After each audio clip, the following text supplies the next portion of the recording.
And we're live on Capitol Hill this morning, where former Homeland Security Secretary Jeh Johnson will be testifying on Russia's influence in the 2016 elections. Live look at the House Select Intelligence Committee as we expect this hearing to get underway in just a couple of moments. Live coverage here on C-SPAN 3.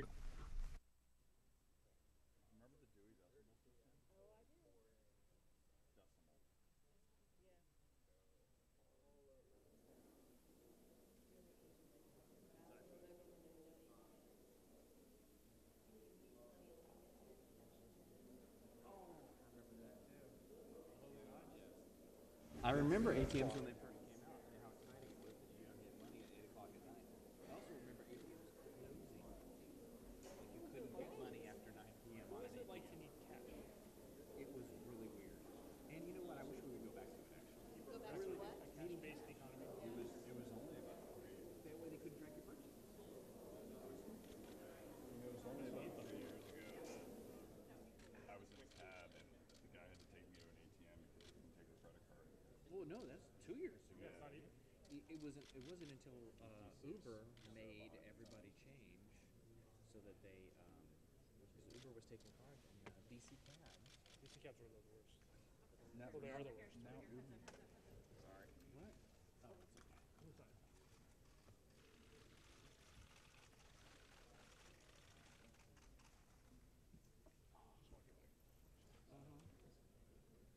Did you get it? Were you facing the wrong one? Oh, stakes are high. Stakes is high. Once this one lasts. When you You know we should download that De La Soul record form. De La Soul has a record called Stakes is High. I didn't know that. Uh-huh. That's because you're a youngster.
Good morning. Before we call the meeting to order, I've asked Rick Crawford to open us with a prayer. Rick?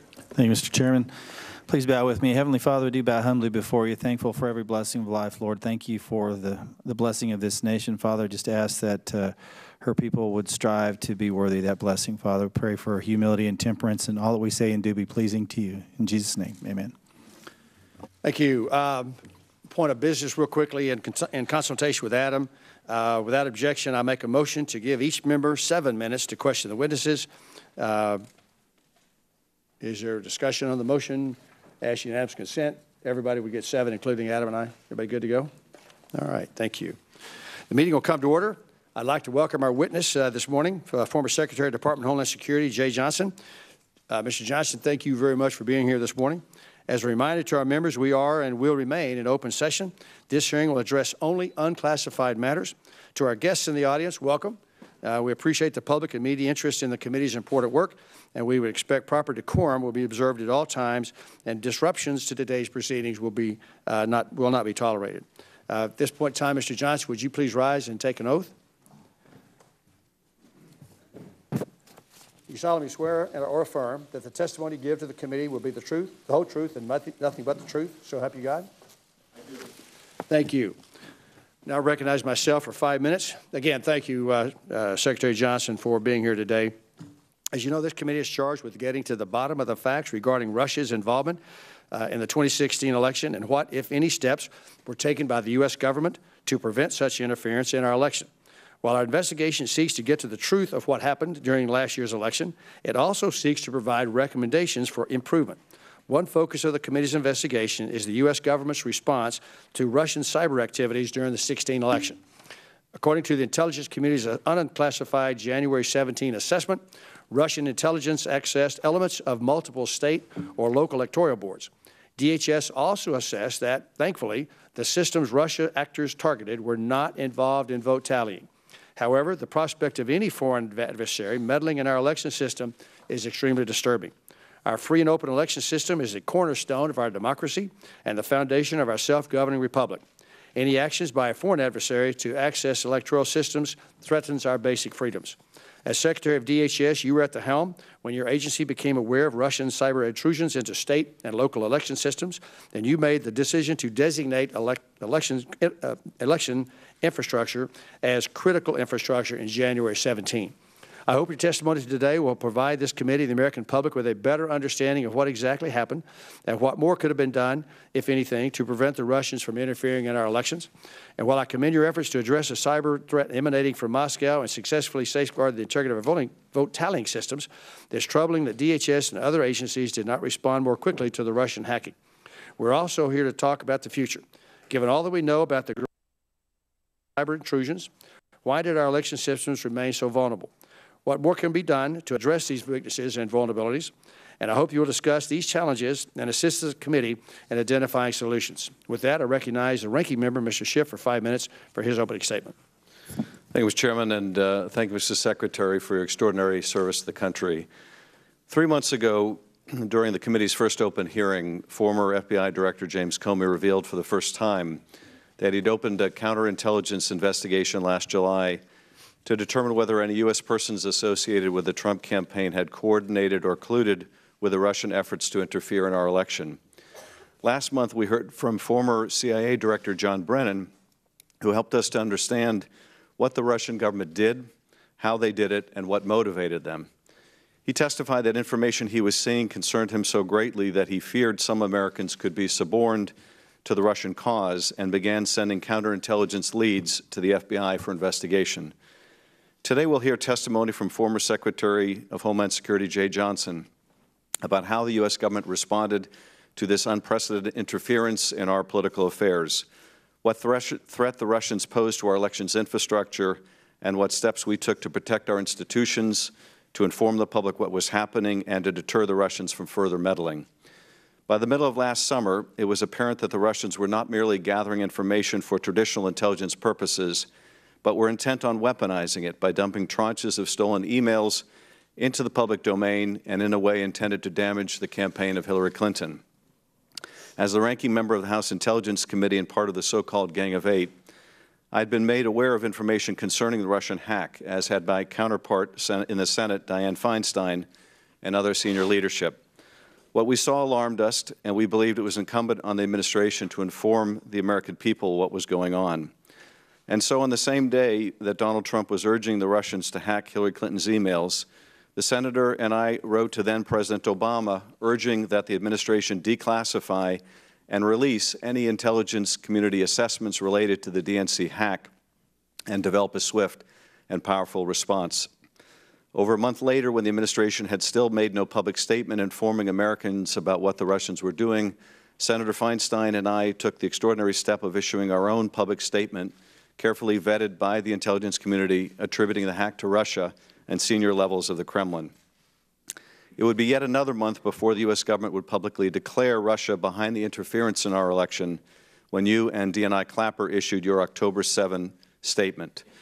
And it wouldn't be until well after the election that the administration would take steps to signal just how truly significant an action the Russians had taken when it imposed sanctions on Russia over the hack, expelled Russian spies, and closed facilities used by the Russians for espionage against America.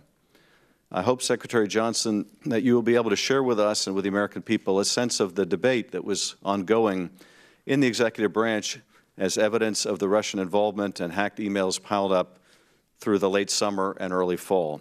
What led to such a long delay in making attribution? And why would the most significant step of imposing costs on Russia for its interference come only after the election? And what are the lessons learned? At its heart, our democracy relies on the trust of the American people in their institutions. The events of last year and the potential for worse in the future are a stark warning to all of us that we must guard our democracy jealously, and that there are powerful adversaries that wish to tear down liberal democracy and America's role as its champion. We have our work cut out for us, but the world is counting on us to be up to the challenge. I thank you for your extraordinary service once again and your testimony today, and I yield back. Well, thank you, Adam. Secretary Johnson, have you got a statement for the record, and would you like to make an opening statement? If so, please proceed. Mr. Chairman, you have my prepared opening remarks. Just briefly in the time permitted me, Representative Conway, Representative Schiff, members of this committee, you have my prepared statement. I will not repeat it here. In 3 years as Secretary of Homeland Security, I had the privilege of testifying before Congress 26 times. Though it is no longer part of my job description, I voluntarily accepted the invitation to be here today as concerned private citizen. In 2016, the Russian government, at the direction of Vladimir Putin himself, orchestrated cyber attacks on our nation for the purpose of influencing our election. That is a fact, plain and simple. Now, the key question for the President and the Congress is, what are we going to do to protect the American people and their democracy from this kind of thing in the future? I'm pleased that this committee has undertaken this investigation. I welcome it. My sincere hope is that in bipartisan fashion, you find answers. Last year's very troubling experience highlights cyber vulnerabilities in our political process and in our election infrastructure itself. With that experience fresh in our minds and clear in the rearview mirror, we must resolve to further strengthen our cybersecurity generally and the cybersecurity around our democratic process specifically. I'm prepared to discuss my own views and recommendations on this topic, and I look forward to your questions. Thank you. Thank you, Mr. Secretary. I recognize myself for 7 minutes. Again, thanks for being here this morning. A lot of questions will be asked, a lot of the details. Can we start kind of a top-level kind of conversation about DHS's mission with respect to cyber, particularly given how intertwined it is with respect to voter registration, voting, vote tallying, all those kind of good things, and also, if you wouldn't mind folding into that, what appears to be a delay between when the FBI became aware of things that were going on and what it seems that DHS was informed about things that are going on. So how's the relationship with the FBI relative to this particular infrastructure, either at the time and then maybe going forward? So if you'll kind of weigh in on that, I'd appreciate it. A couple of things, sir. First, I think the roles of the federal agencies in cybersecurity spelled out pretty clearly last year in PPD 41. Basically, law enforcement, the FBI is responsible for threat response. DHS is responsible for asset response. So the crime, law enforcement, FBI, patching vulnerabilities, detecting bad actors in the system, DHS. And the way I'd like to explain it publicly when I was in office was Jim Comey's the cop and I'm the fireman. On a personal level with Jim, we worked very well together. I've known him for 28 years, from the days we were assistant United States attorneys together in Manhattan. And on a personal level, at the top of both agencies, we worked well together. Can I say that down to the field office working level, we were always fully coordinated? No, but I was impressed that day-to-day the process seemed to be working well. Every morning in my intelligence briefing, there'd be an FBI briefer there who was with me to give his assessment, to tell me what the FBI feedback on something was. So there is that.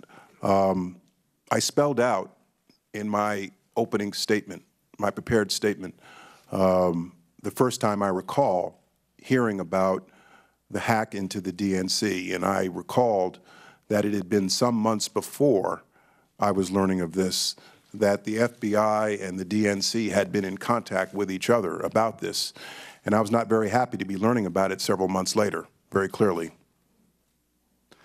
Well, there's two things, I guess, going on. The DNC hack was at some point in time. What was the delay between the hacks that FBI was aware of, or who found the hacks to the scanning, as you call it, of the various voter registration systems, the attempted intrusions, perhaps, into the voter records? Who discovered that? And if it was the FBI, then how long was there a delay between that and because using your analogy of the cop and the fireman, that the flames are going up, we need the fireman there first. And so what was that delay between the infrastructure that we're concerned about? My recollection, and part of this is from open source reporting I've read more recently, is that the FBI first discovered the intrusion. That's my recollection. Intrusion into the state systems. Into the DNC. Okay. And I recall very clearly that there was a delay between that initial contact with the DNC and when the report got to me as Secretary of DHS. It may have been that there were others at the staff level in DHS who were privy to this before it filtered up to me in an intelligence report, but that's my recollection. But I was asking, let's ignore the DNC for the time moment. Let's talk about the attempts at scanning or whatever the Russians did with respect to the election systems, voter registration documents. When was that discovered, and who discovered it? And if it wasn't DHS, then what was the lag? My recollection is that the initial scanning and probing around voter registration systems was discovered in late August.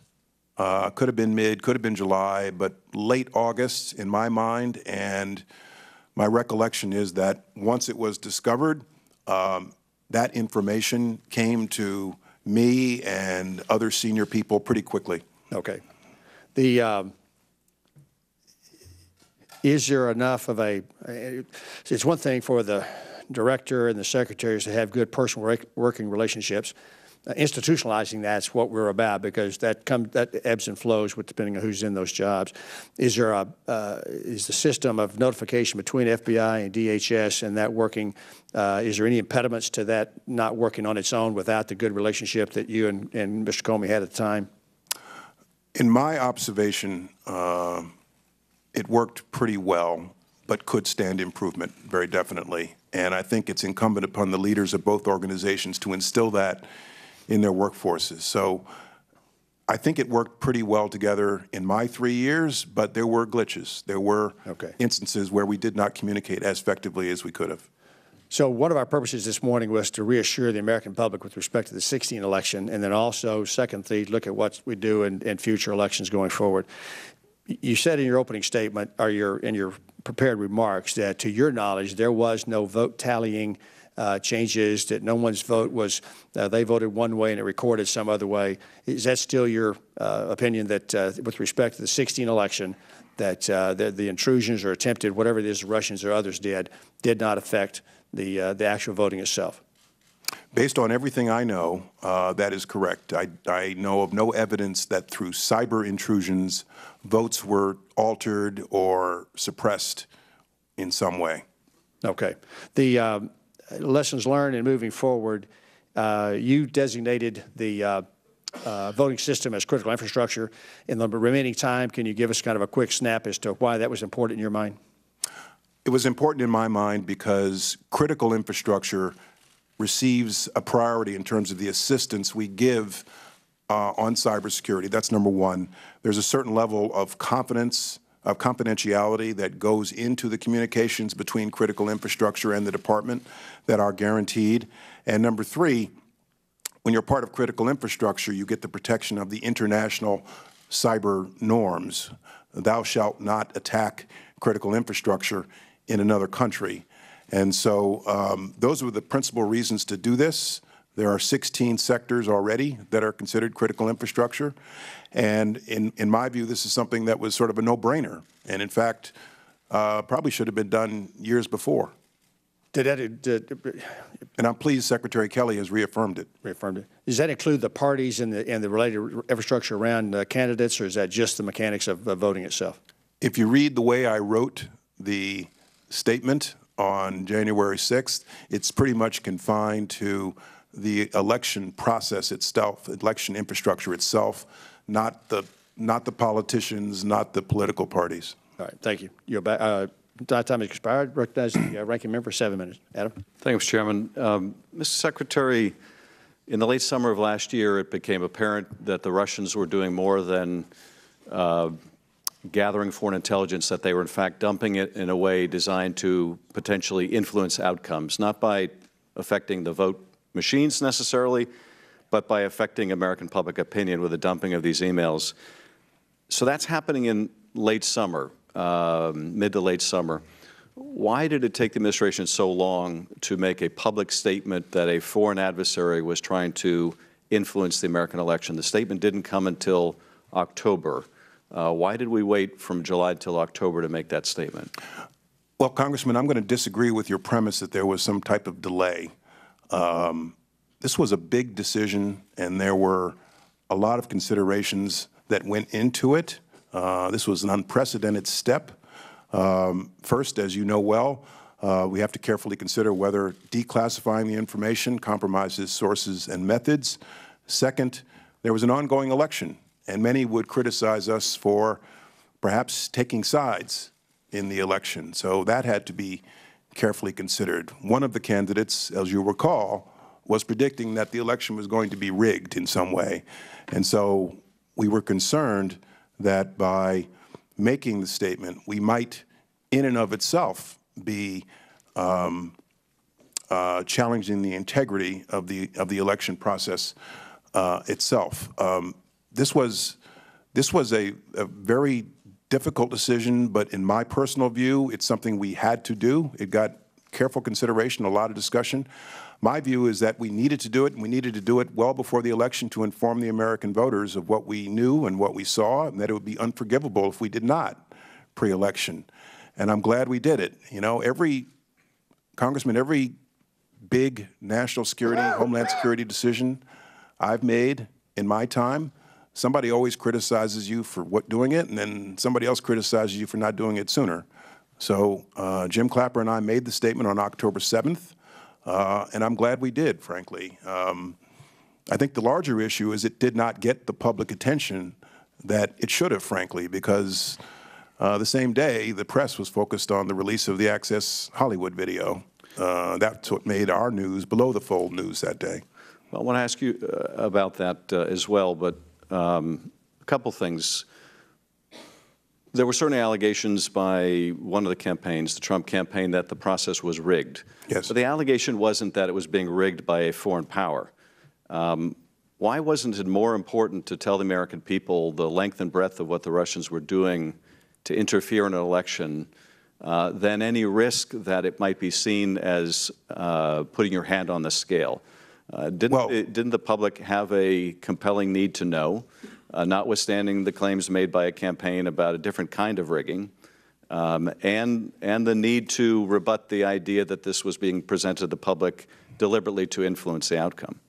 Yes, yes, and yes, which is why we did tell the American public everything we were in a position to tell them on that date. You'll note from my statement that we attributed the hacking directly to the Russian government. We were not then in a position to attribute the scanning and probing to the Russian government. We did say it was coming from a Russian-based platform at that point, but at that point we told the public everything we believed we could tell them, and I'm glad we did. So the priority of informing the American public did override all of those other considerations, which is why we did what we did. Mr. Secretary, you mentioned, though, that the statement you issued didn't get much attention because of the timing of Access Hollywood. When it didn't get that much attention, why didn't the administration go further? Why didn't the President, for example, speak about this? It was left to yourself and Director Clapper to issue a written statement without any further elaboration. There were no steps taken, for example, to impose sanctions on Russia. Why weren't those additional steps taken when the first notice really was essentially overlooked by the public? Well, you shouldn't view the October 7th statement in isolation, sir. First, I had been engaging state election officials since August, and I had issued a public statement on August 15th. I issued a public statement on September 16th, informing the public and state officials what we knew at the time. I issued another public statement on October 1st. There's the October 7th statement. Then I issued another statement on October 10th. So this was an ongoing effort to inform the public about everything we were in a position then to tell the public. It wasn't just the October 7th statement. Now, that October 7th statement was notable in another way in that it didn't include James Comey's signature as the agency that would be foremost, have the foremost responsibility for the forensics of attribution. Why wasn't Director Comey's signature on that statement? Well, the thinking was that a statement should come from the intelligence community, and Jim Clapper then sat atop the intelligence community as the DNI. Separately, we wanted to put out a statement from DHS about what state election officials can do about this, and again, encourage them to come to us. At some point in the discussion, Jim and I decided to just make it a joint statement, and that's what happened. There have been public reports in the last week or two that the Russian probing of our elections infrastructure was far more widespread than has been publicly acknowledged and may have affected dozens of states. What can you tell us about what was known at the time and what you know now in terms of the length and breadth of Russian probing of our elections infrastructure? How widespread was it? And did it go beyond penetration of voter databases or manipulation of data in any way? There was very definitely, in the fall, a growing list of states where we saw scanning and probing around voter registration databases, which concerned us greatly. As I think I stated in one of my public statements, probably the October 1st statement, in at least one or two instances, the effort was successful at an intrusion. So there was a growing list, and we saw the scope of this activity expanding as time progressed. And then eventually, in January, we were in a position to say that this activity itself was also the Russian government. Now, I too have seen the more recent reports. I have not had access to classified information for 5 months, so I'm not in a position to tell you whether it's right or wrong, but very definitely, as fall progressed, we saw a progression of scanning and probing activities around voter registration databases, which concerned me, which is why I kept encouraging state officials to come and seek our help. Did that involve a majority of the states? Yes, and I was very pleased about that. Eventually, well, I'm sorry, I don't mean that they took you up on the help, but did the Russians probe a majority of the states' voter databases? I don't know the final count because I haven't had access to the intel for the last 5 months. I know what I see open source, and I'm not in a position to agree or disagree. I've seen open source, I think, 39 states, and I'm not in a position to agree or disagree. Thanks, Mr. Chairman. Time has expired. Mr. Gowdy, 5 minutes. Good morning, Mr. Johnson. Good morning, sir. I want to start by thanking you for your service to our country, which includes a very successful stint as an AUSA. So you will recognize some of my questions as being leading questions. They are not leading from the standpoint of I'm trying to trick you, is more in the interest of time. So if I say something you disagree with, interrupt me, stop me. It's just in the interest of time. I want to see if we can get some things out of the way that we all agree on. Russia has a history of cyber attacks against our country. Is that true? Yes. In the parlance of our former jobs, Russia would be considered a career offender as it comes to seeking to undermine the foundations of our republic. They are constantly trying to attack the foundations and firmament of our republic. Is that fair? I think that's a fair statement. All right. So they're a career offender. They have a history of cyber attacks on our country. We suspected before the November election. Sir? As do others, by the way. Yes, sir. It is. It's not just them. But for purposes of this morning, I want to focus on Russia. We suspected before the November elections that they might attack our voting infrastructure. Is that fair to say? Yes. In fact, you warned that they were going to do so. I was very concerned that they would do so, which is why I kept issuing all these public statements. Yes, sir. All right. At the time you separated from service in January of 2017, you have seen no evidence that the Russians were successful at changing voter tallies or voter totals. Correct. At the time you separated from service in January of 2017, had you seen any evidence that Donald Trump or any member of his campaign colluded, conspired, or coordinated with the Russians or anyone else to infiltrate or impact our voter infrastructure?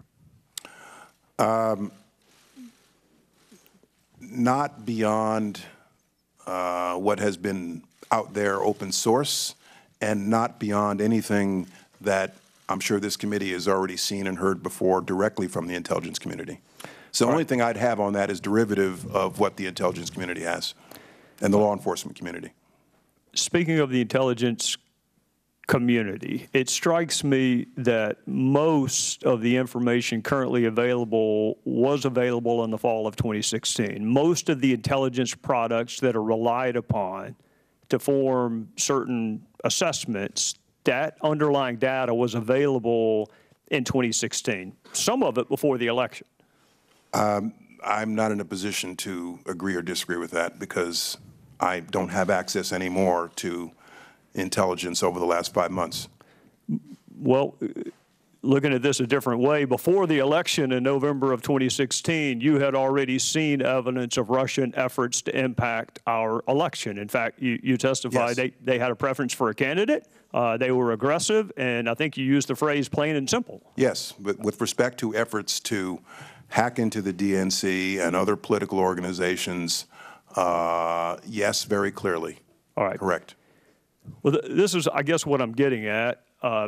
They're a career offender when it comes to attacking the foundations of our republic. They have a history of cyber attacks on our country. You warned before the elections that they may attack our voting infrastructure.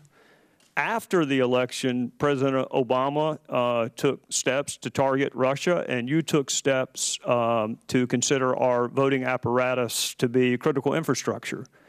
Given what we knew before the election, what more could we have done and should we have done? We weren't surprised that Russia was doing this to us. They always do it to us. So what more could we have done, should we have done before the election? Well, hindsight is brilliant. Hindsight is 20/20. I'll preface my answer by saying I think it was unprecedented, the scale and the scope of what we saw them doing. And there had very clearly been intrusions before by a number of state actors, as I'm sure you're aware. In retrospect, it would be easy for me to say that I should have bought a sleeping bag and camped out in front of the DNC in late summer with the benefit of hindsight. I can tell you for certain that in the late summer, fall, I was very concerned about what I was seeing, and this was on my front burner all throughout the pre-election period in August, September, October, and early November to encourage the states to come in and seek our assistance. And I'm glad that most of them, red and blue, did.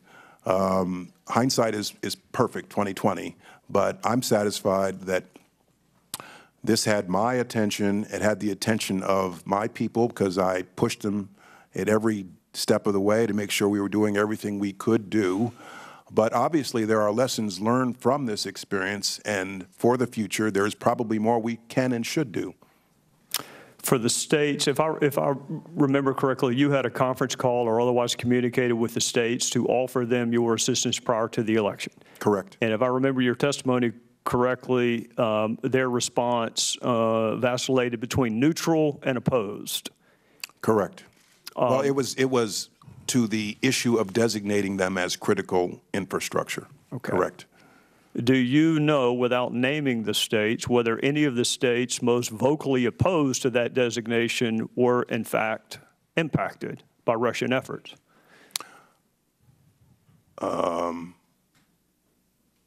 I'd have to look at both lists. If you're saying impacted, were those states that had their voter registration databases scanned and perhaps infiltrated? I'd have to look at both lists, sir. I don't have that information off the top of my head. Yeah, what I'm wondering is if any of the states most vocal in rejecting your help actually needed it the most. Well, again, they didn't reject our help.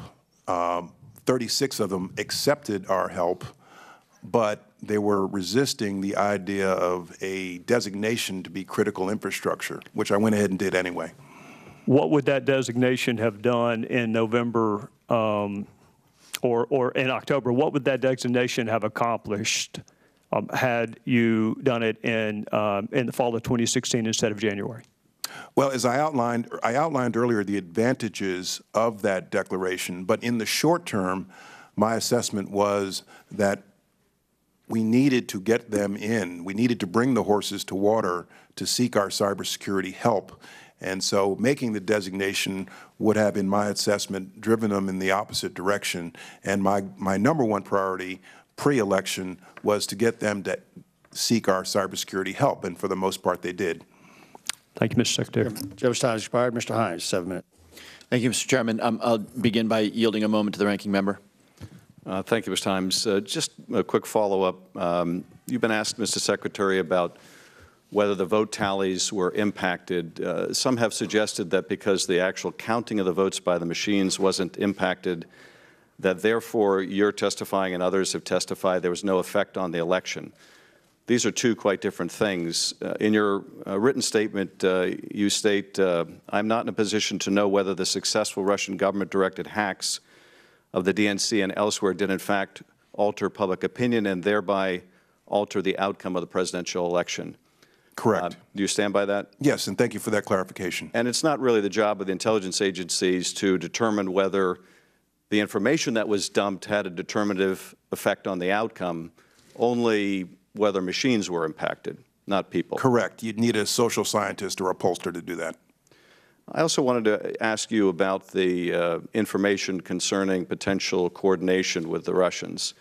Are you aware of the basis, because we've heard testimony that the FBI investigation was somewhat compartmentalized and even Director Clapper wasn't fully aware of what went into the FBI counterintelligence investigation.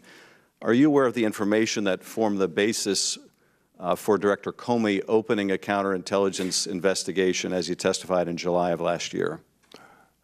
No, not as I sit here. And if I did, I'm not sure I could talk about it in open session, but I do not. And I'm not going to ask you to, but do you believe that Director Comey would have opened a counterintelligence investigation on a presidential campaign lightly or on mere hunch? No. He would need some evidentiary or information basis to do so. Based on everything I know about Jim Comey and the FBI, yes. Yeah. I yield back to Mr. Himes. Thank you, and good morning, Mr. Johnson. I want to start by asking you, Mr. Gowdy's questions and your responses established that this is not a new thing, this sort of meddling in our election. We've seen it before, and I want to come back to that. But you also stated, and we've heard from others, that the meddling in the 2016 election was unprecedented in its scope and reach. So I wonder if you might take a minute or two and just help us better understand why it was unprecedented, what was different about this particular array of meddling versus what we've seen in the past. Well, we've seen a history of various different types of bad cyber actors intruding into, infiltrating political organizations, political campaigns, and that's what I was referring to. When I say that this effort was unprecedented, what I mean is that we not only saw infiltrations, but we saw efforts to dump information into the public space for the purpose of influencing the ongoing political campaign.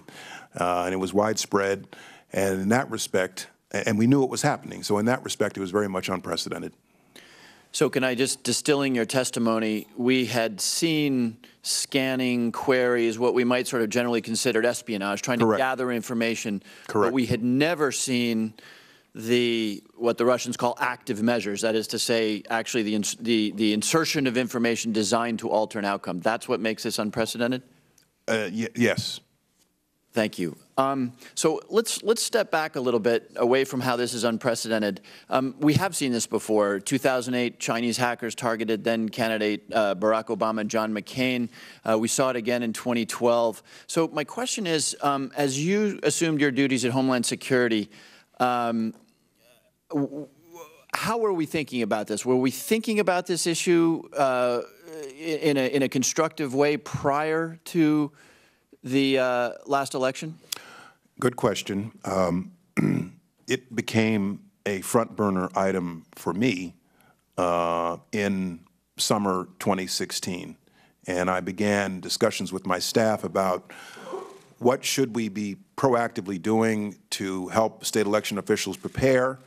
I was pleasantly surprised to know that there was an election assistance commission and that DHS had collaborated with that, and that there had been an ongoing dialogue through the EAC, through state secretaries of state, going back to election cycles past. But this was now becoming a matter for me as the Secretary of Homeland Security, so it was becoming front burner for me in the summer of 2016. But there had been that ongoing dialogue. So summer 2016, this becomes front burner, implying that prior to summer 2016, this had been back burner. What was the catalyzing event that moved it from back burner to front burner? For me personally, it was the reports we were receiving about efforts to intrude into the DNC and the emerging intelligence picture. Okay. Let's get a little more granular here. Becomes a front burner issue. Were there certain parts of the process at the time, the voting machines, the political party databases, the politically associated organizations that we understand may have been probed that you thought were particularly vulnerable at the time? Voter registration databases. In the course of learning about this issue myself, I took a look along with my staff at the practices in the different states. They tend to vary, but for the most part, there are redundancies in the system, and most of it exists off the internet in terms of collecting votes, reporting votes. There are a few states where it does not, but the states, with some DOJ Election Assistance Commission help, have been engaging in some best practices, but they tend to vary all over the lot. But what we were most concerned about and what we were seeing were efforts at compromising voter registration databases. Okay. You said something that in my very limited time I don't want to let drop. You said you thought that there is more that we could and should do to address this issue. Can you just elaborate on, if you were still Secretary of Homeland Security, what would your recommendations be at this point? A number of things. One, I would, as a Congress, think about grants to state election officials to help them harden their cybersecurity. I would raise awareness among state election officials, as well as, public in general, employees of state governments, raise awareness about the evils and the hazards of spear phishing. I think at a national level there should be, in this current administration, somebody who really does take the mantle of cybersecurity on full-time to highlight this issue, to lead the charge on this issue. My preference would be it's somebody within DHS, but we really need a national leader to take charge of this issue. But first and foremost, on the ground, we need to encourage state governments, state election officials to engage in best practices when it comes to vote tallies and so forth. And through grants, we ought to consider grants. I hear that from state election officials themselves. Thank you. Thank you, Mr. Chairman. Time is expired. Mr. King, 7 minutes. Mr. Chairman. Secretary, it's good to see you again. I had the privilege of working with you closely as the Homeland Security Committee when you were Secretary, and I commend you for your service. Truly outstanding job. And in your career public service, Defense Department, Assistant U.S. Attorney, and now as a successful lawyer, I'm sure. Just a few points before I yield to Mr. Gowdy. Can you elaborate more on what the DHS's connection with the DNC was, or consultation with the DNC was after you became aware of the hacking and they became aware of the hacking, as to what was offered them, what they accepted, Was there any level of cooperation at all? To my disappointment, not to my knowledge, sir. And this is a question I asked repeatedly when I first learned of it. You know, what are we doing? Are we in there? Are we helping them discover the vulnerabilities? Because this was fresh off the OPM experience. And there was a point at which DHS cybersecurity experts did get into OPM and actually help them discover the bad actors and patch some of the exfiltrations, or at least minimize some of the damage. And so I was anxious to know whether or not our folks were in there. And the response I got was FBI had spoken to them. They don't want our help. They have CrowdStrike, the cybersecurity firm. And that was the answer I got after I asked the question a number of times over the progression of time. Now, that was, I assume, totally different from the reaction you got from OPM. The OPM effort, we were actually in there on site helping them find the bad actors. Do you know who it was at the DNC who made that decision, or who was making the resistance? No. No. Do you know if the FBI continued to try to help, try to assist? I've read in the New York Times about those efforts sometime earlier this year. I moved to strike all references in the New York Times. Okay.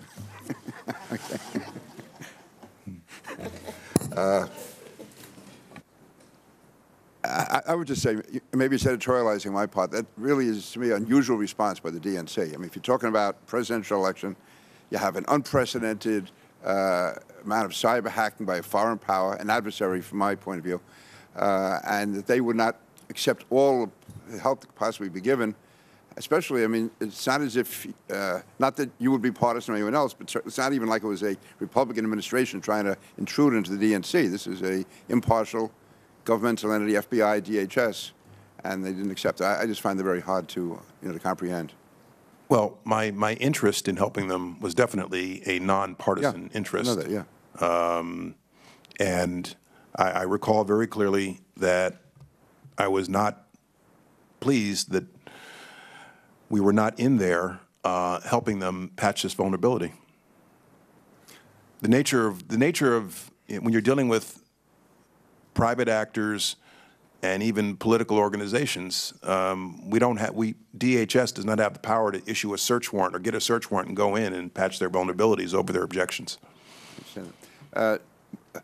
Moving ahead, was there any significant intelligence or information that came about after the election that was not available before the election? In other words, if there was so much out there, if the administration was so concerned, why was it that suddenly after the election seemed, so much serious action was taken? The sanctions, well, sanctions in particular, and also the public statements by the president, by the intelligence community, coming on strong.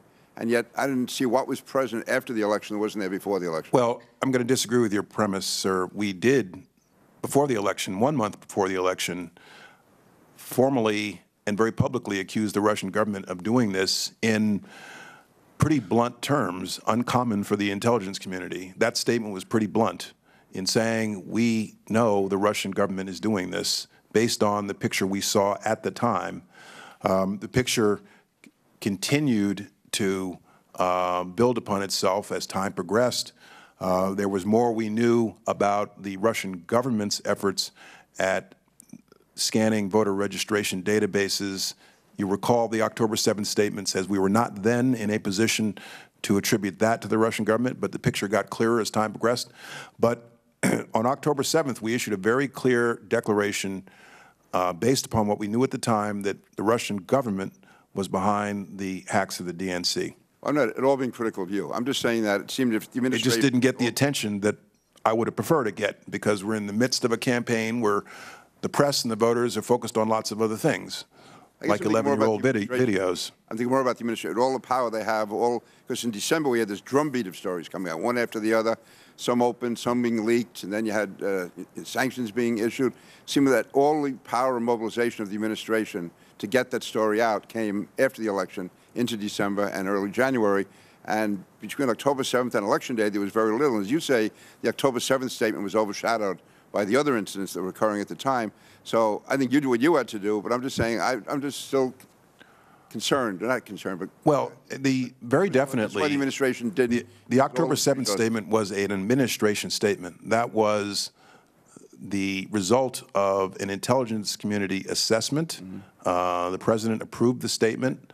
I know he wanted us to make the statement. So that was very definitely a statement by the United States government, not just Jim Clapper and me. No, but in the reality, though, most American people were not fully aware of it in view of all else was going on. I just would have thought during that 32 days, if they had done as much during that 32 days from October 7th to November 8th as they did in December and January, I think the American people would have been a lot better informed when they went to the polls.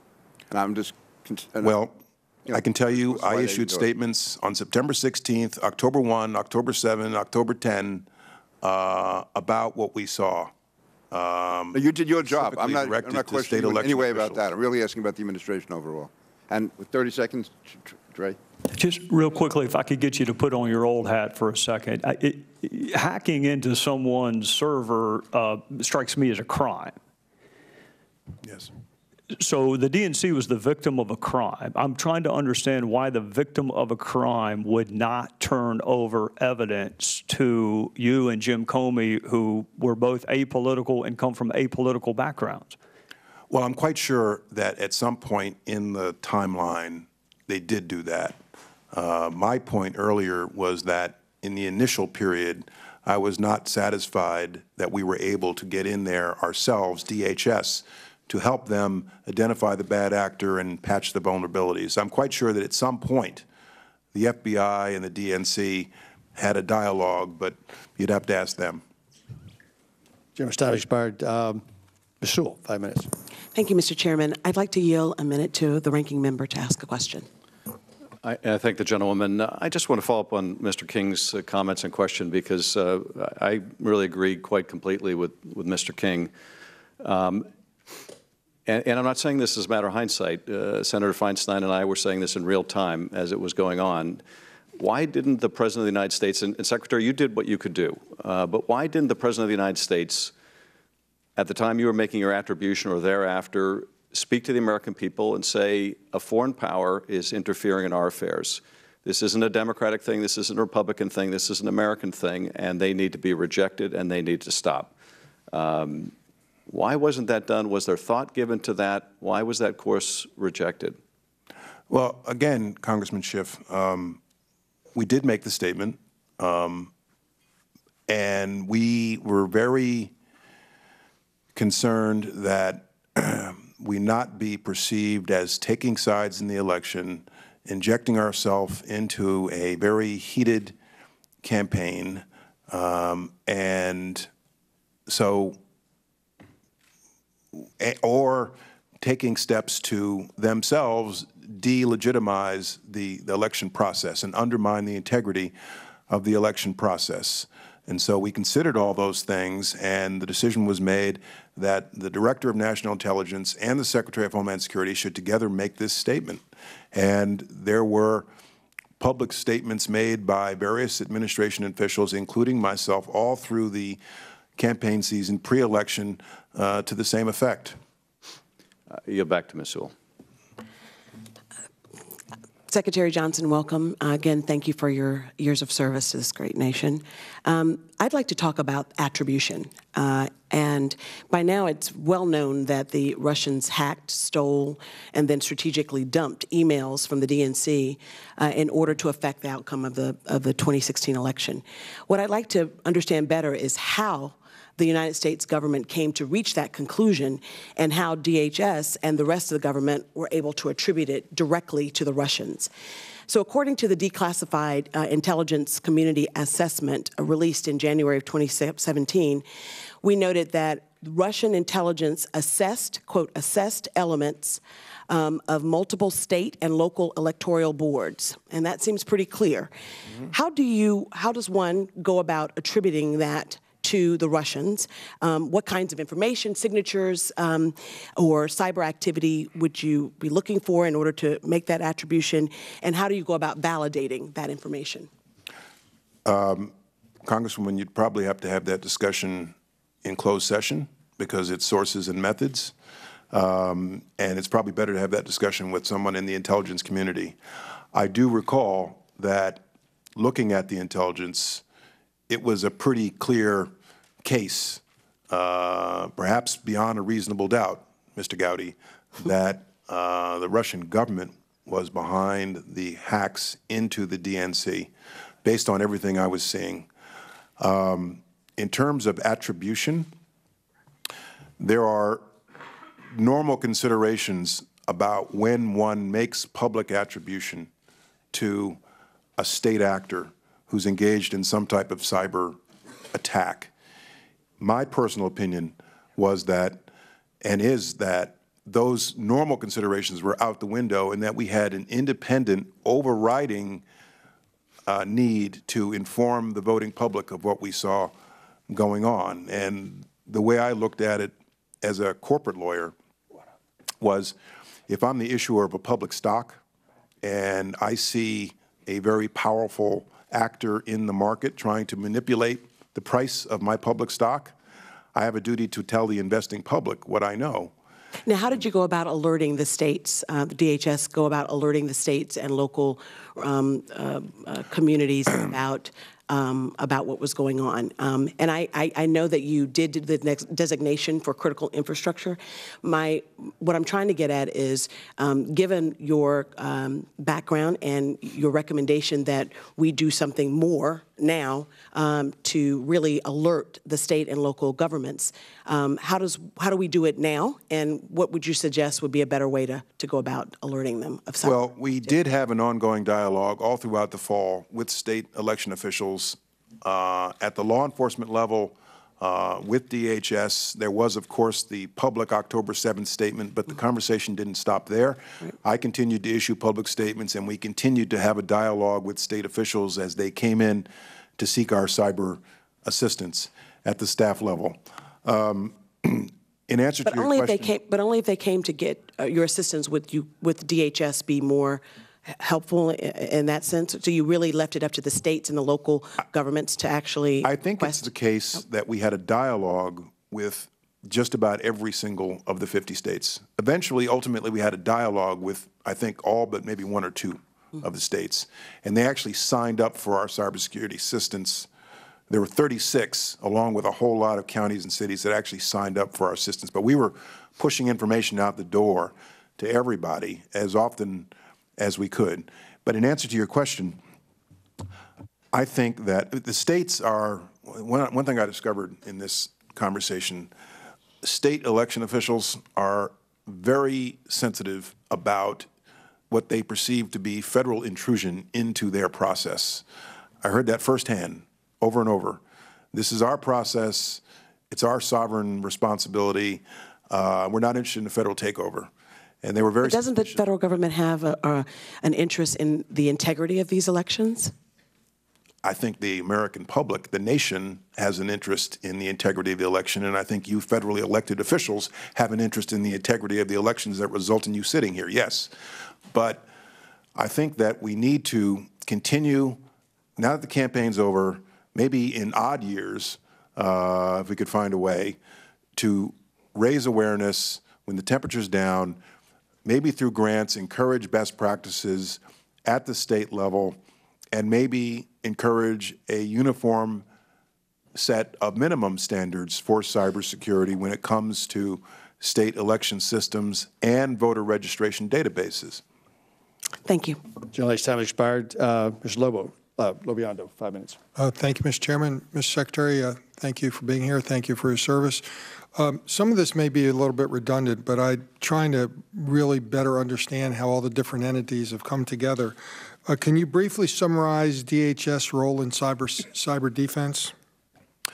To summarize it, we are the agency of the U.S. government responsible for asset response, so responsible for working with other federal agencies and the private sector in identifying vulnerabilities, patching vulnerabilities, raising awareness, and because of the help we got from Congress, we are the principal portal through which information from the private sector should pass to the U.S. government. So that's it in a summary.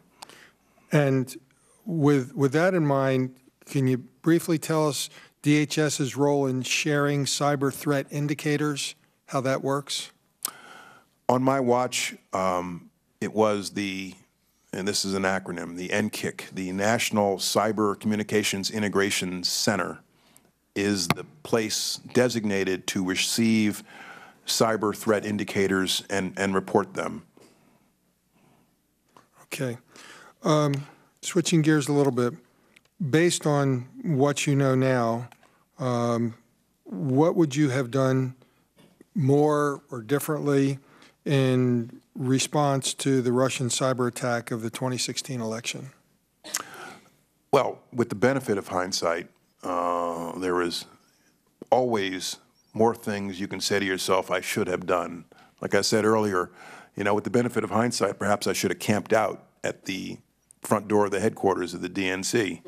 But at the time, knowing what we knew and wrestling with all of the considerations we had, I can tell you that this was very much a top priority for me, because none of us knew how this was going to come out and how far the Russians were going to go in their efforts.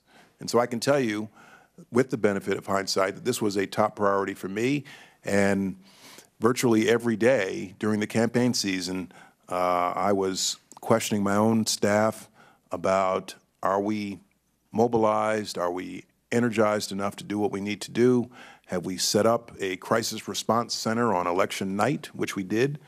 At one point, and I said this in my prepared statement, I picked up the phone and called the CEO of Associated Press, that has and has had for years the responsibility for election night reporting, to make sure that their systems were satisfactory. And I was satisfied that they have enough redundancies in their system as well.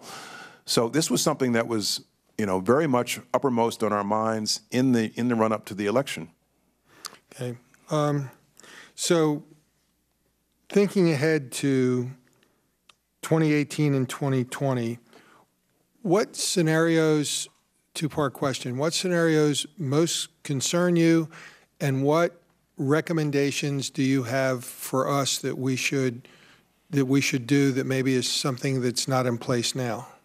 Well, the scenarios that most concern me about the integrity of elections are not necessarily cybersecurity related, but in the cybersecurity realm, what I do worry about are the vulnerabilities around state voter registration databases. And we saw those vulnerabilities last fall.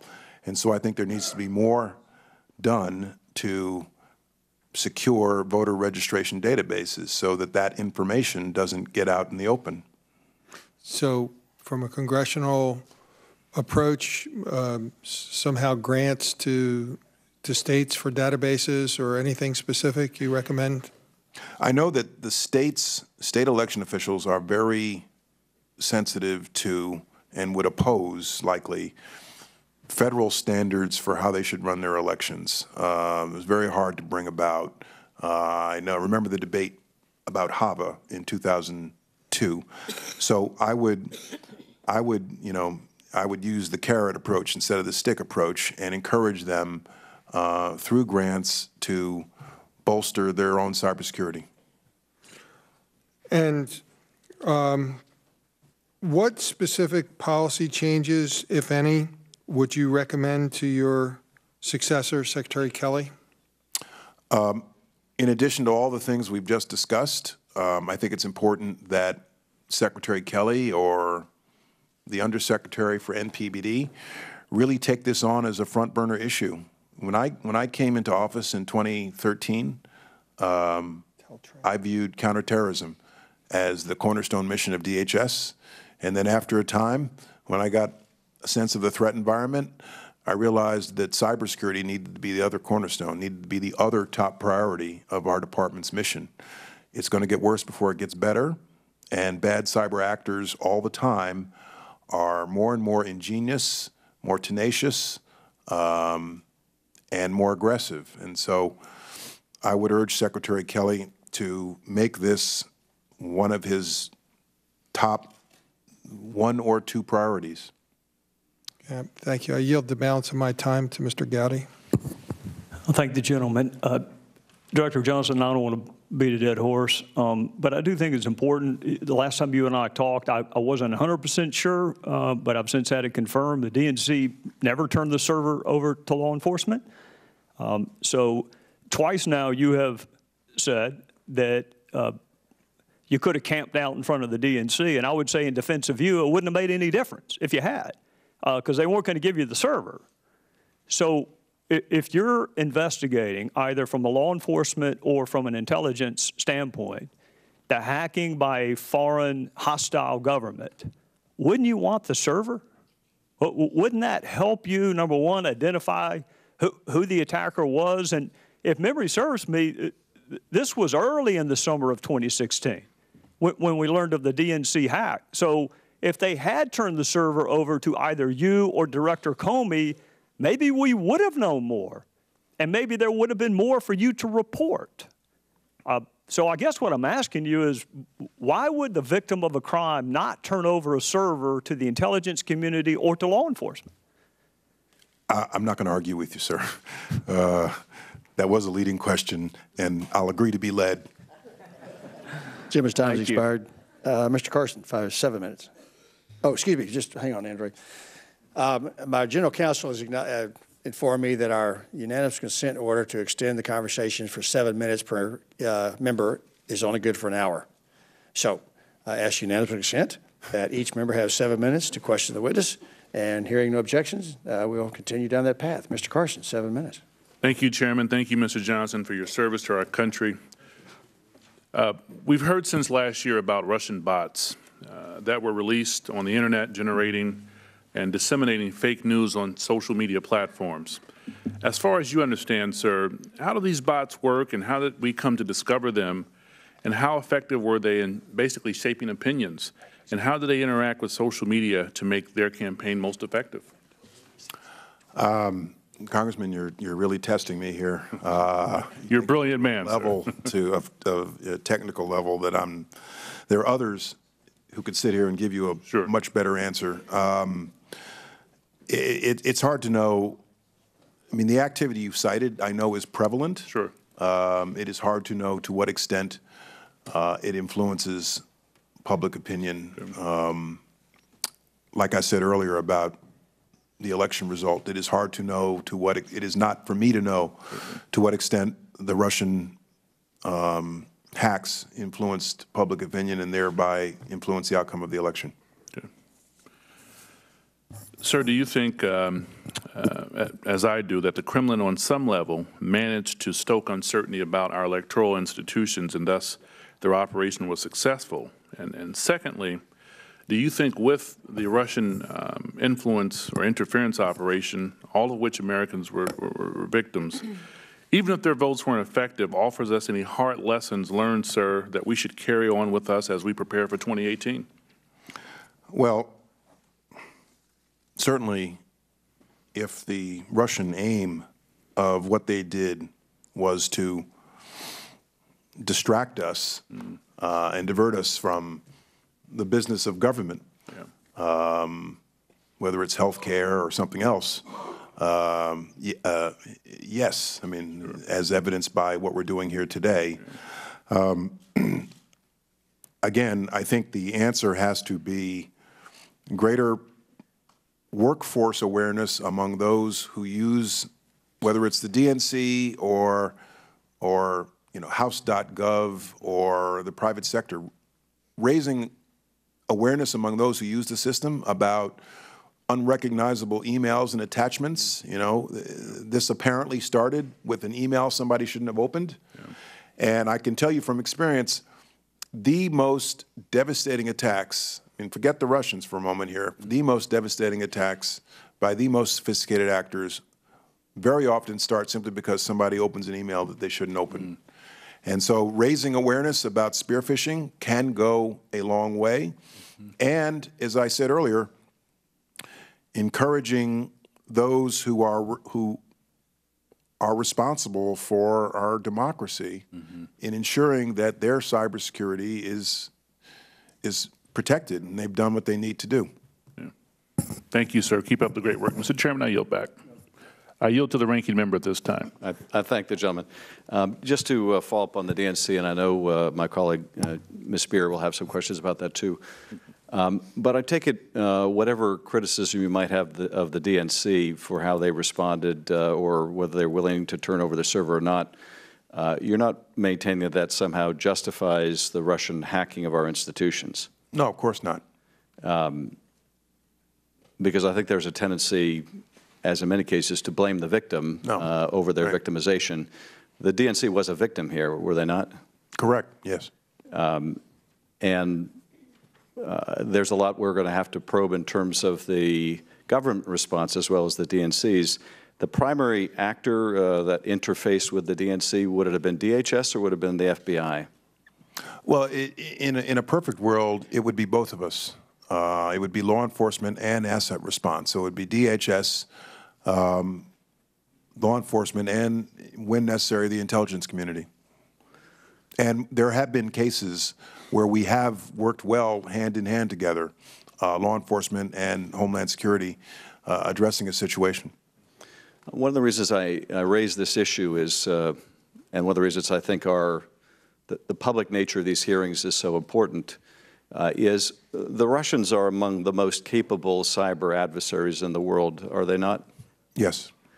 And for the most part, if the Russians want to get into the DNC or the RNC, they're going to find a way to get in. Would you agree with that? I tend to be not that fatalistic, especially in my old role, but it's a, you know, it's like saying, you know, sooner or later there's going to be another act of violence in this country. But you can minimize the vulnerabilities and the opportunities through a number of steps that can be taken. Without question, but nonetheless, it is a fairly asymmetric battlefield in which it's much harder to defend than it is to be on offense. Correct. I think I said that in my opening statement, yes. And for that reason, would you agree that among the most important things we can do, in addition to improving whatever our cyber defenses are, or how we respond to an intrusion, is to inform the public and, in a sense, inoculate ourselves against further foreign interference by developing a consensus that whoever it helps or whoever it hurts, we will all reject it. Isn't that ultimately the best defense and better than any cyber defense? That is certainly a critical part of a needed response, which is one of the reasons why I felt strongly we should issue the October 7th statement. And I think this was something that President Obama alluded to when he did speak to this after the election, that what in fact made this hack so successful for the Russians was that they were able to play on the deep divisions within our own politics and exploit that division to sow discord within the United States. Would you agree?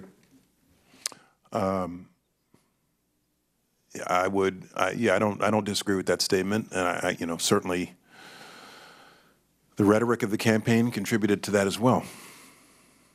I thank you, Mr. Chairman. Now you're back. Jimmy yields back. Dr. Winch, 7 minutes. Thank you, Mr. Chairman. Thank you, Mr. Johnson, for being here. I appreciate it. Good morning. And, you know, we're here to get some lessons learned and a path forward, and hopefully we can do that on a united front. And I appreciate your insights here today. When you came in 2013, it's obviously after an election. Were you given information on previous attempts in previous elections, say in 12 or 8 or 4, and the kind of things that take place? Because it's been said many, many times, Russia, for example, they've been trying to do this type of stuff in any way they could since the Soviet Union.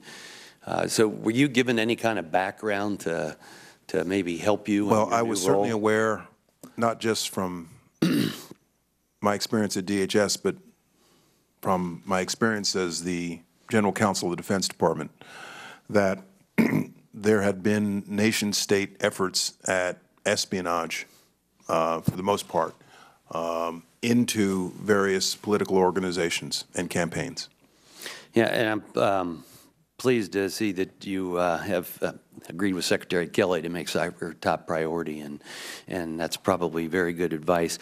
During this process, was it ever reported, were there attempts on the RNC, for example, with fishing expeditions, spear fishing? Was any of that reported anywhere else, or any other agencies that are involved with elections? Yeah. So I remember there was a lot of back and forth around the RNC. Sitting here now, my head hasn't been in this for a while, but sitting here now, I remember there was something about the RNC. Somebody could give you chapter and verse on that.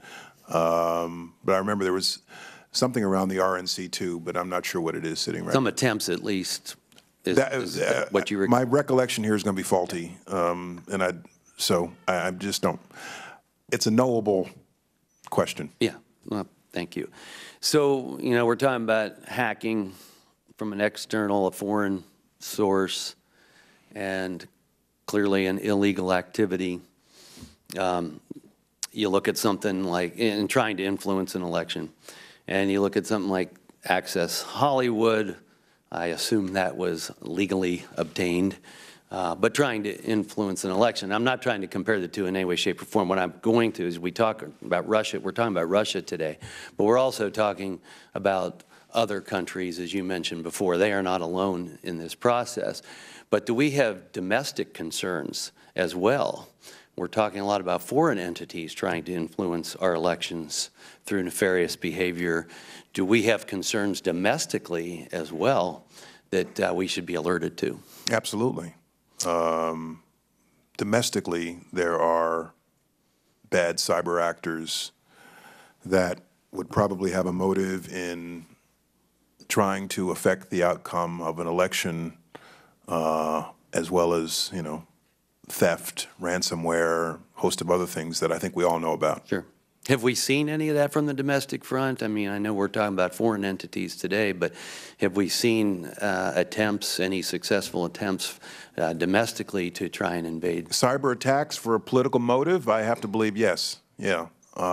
Sitting here, I can't list them, but I'm sure there have been. Well, I don't really want you to list them. You all may have been the victims of such things. I'm sure there's been attempts. But that's all I have. I thank you for being here today. Mr. Chairman, I yield back. Chairman yields back. Ms. Spear, 7 minutes. Thank you, Mr. Chairman. Mr. Johnson, thank you so much for your extraordinary dedication to public service for many, many decades. So anything that I ask you now is not an effort to undermine that. By the way, I'm billing this by the hour. So, just kidding. One thing we do know is that hindsight is 20/20. And when we look back, oftentimes we say, I would have done things slightly differently. So back on August 15th, 2016, this is a year later from the DNC hack, you had a call with state officials about cybersecurity and elections infrastructure, in which you said you were, quote, not aware of any specific or credible cybersecurity threats relating to the upcoming general election systems, unquote, and then offered support by DHS. Why didn't you at that time say to the state elections officials, Russia is intent on hacking into our systems?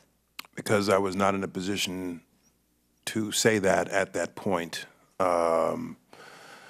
The state of my and our awareness was progressing, and I was not in a position to reveal or know exactly what we saw the Russian government doing at that point.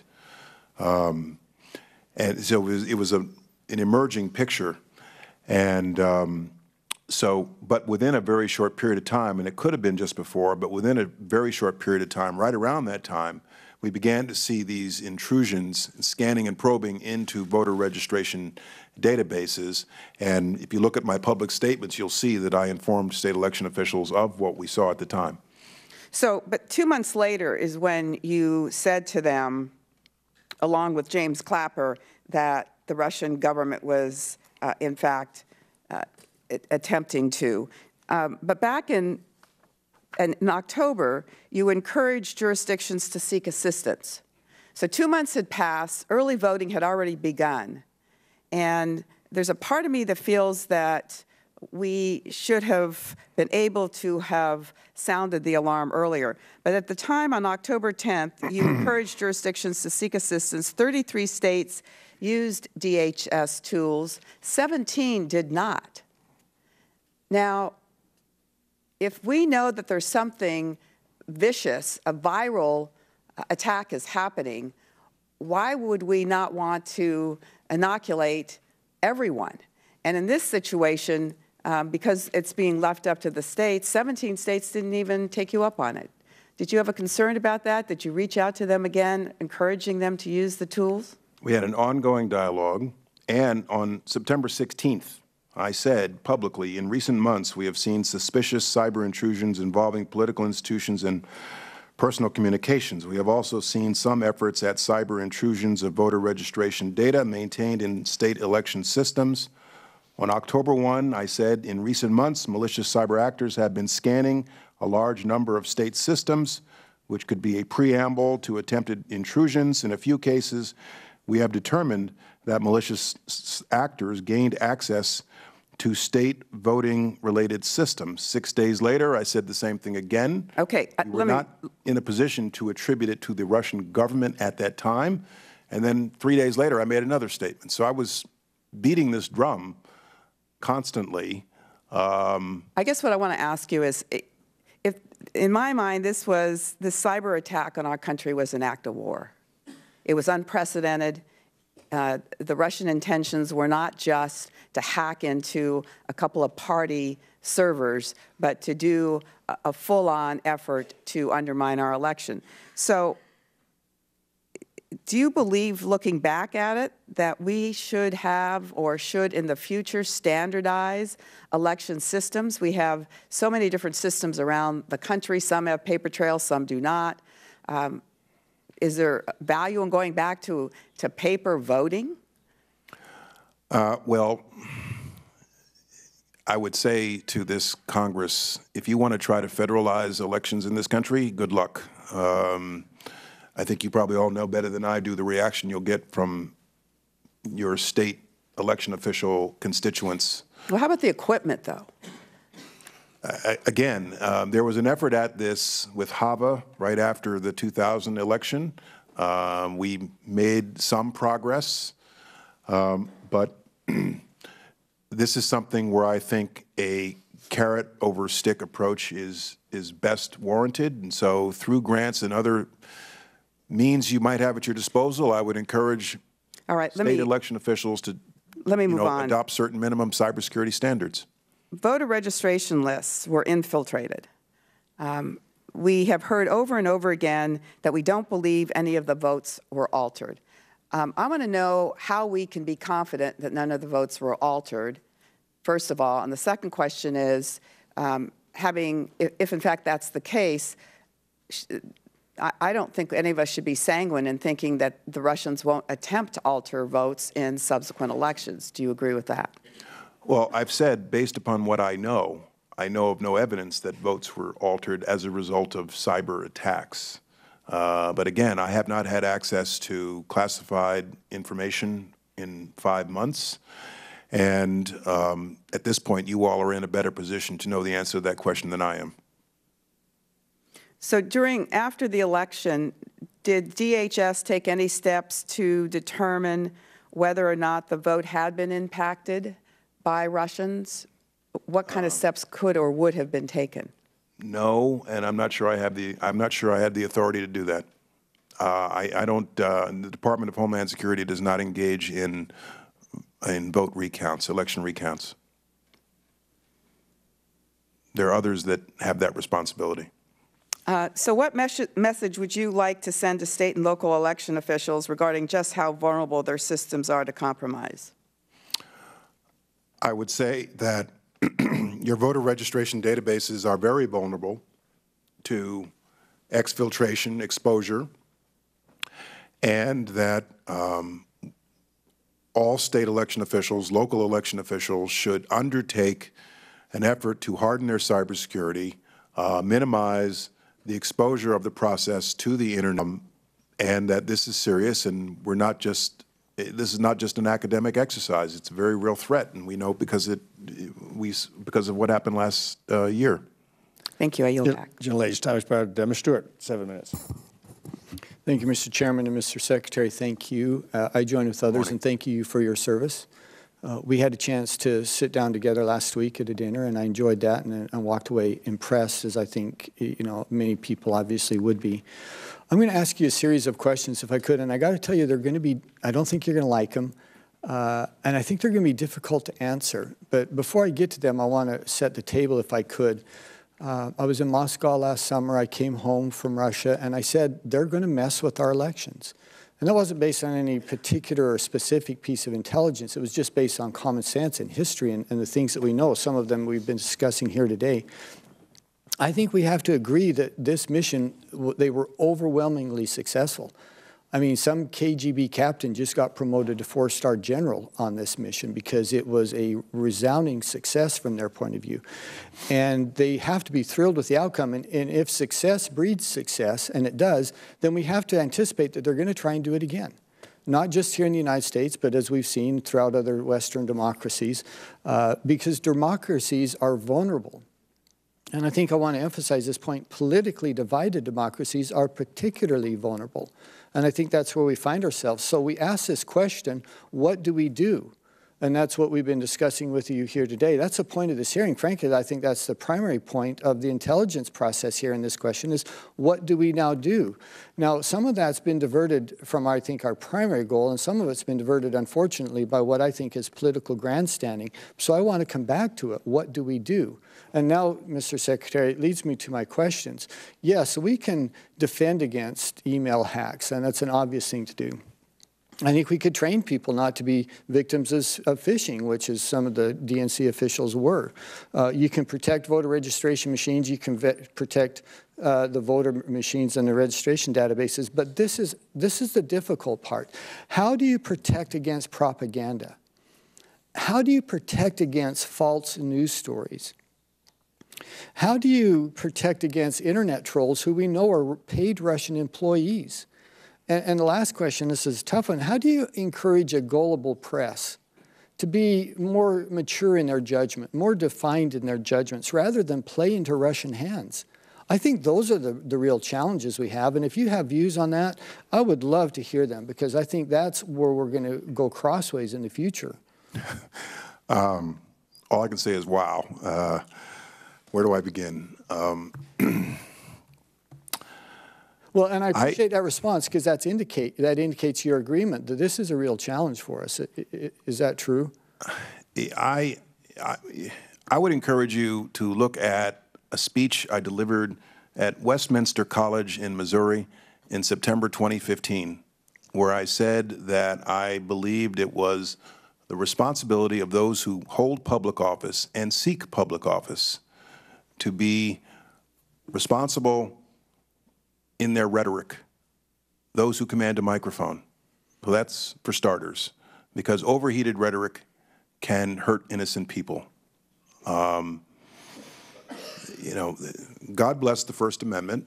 You know, anybody with a keyboard now and access to the internet can say virtually anything they want about any public official in this room, and you have little or no recourse because of the First Amendment and the way it is interpreted. That's the age in which we've evolved. I grew up when we had gatekeepers to news, and I suspect you did too. Walter Cronkite and others.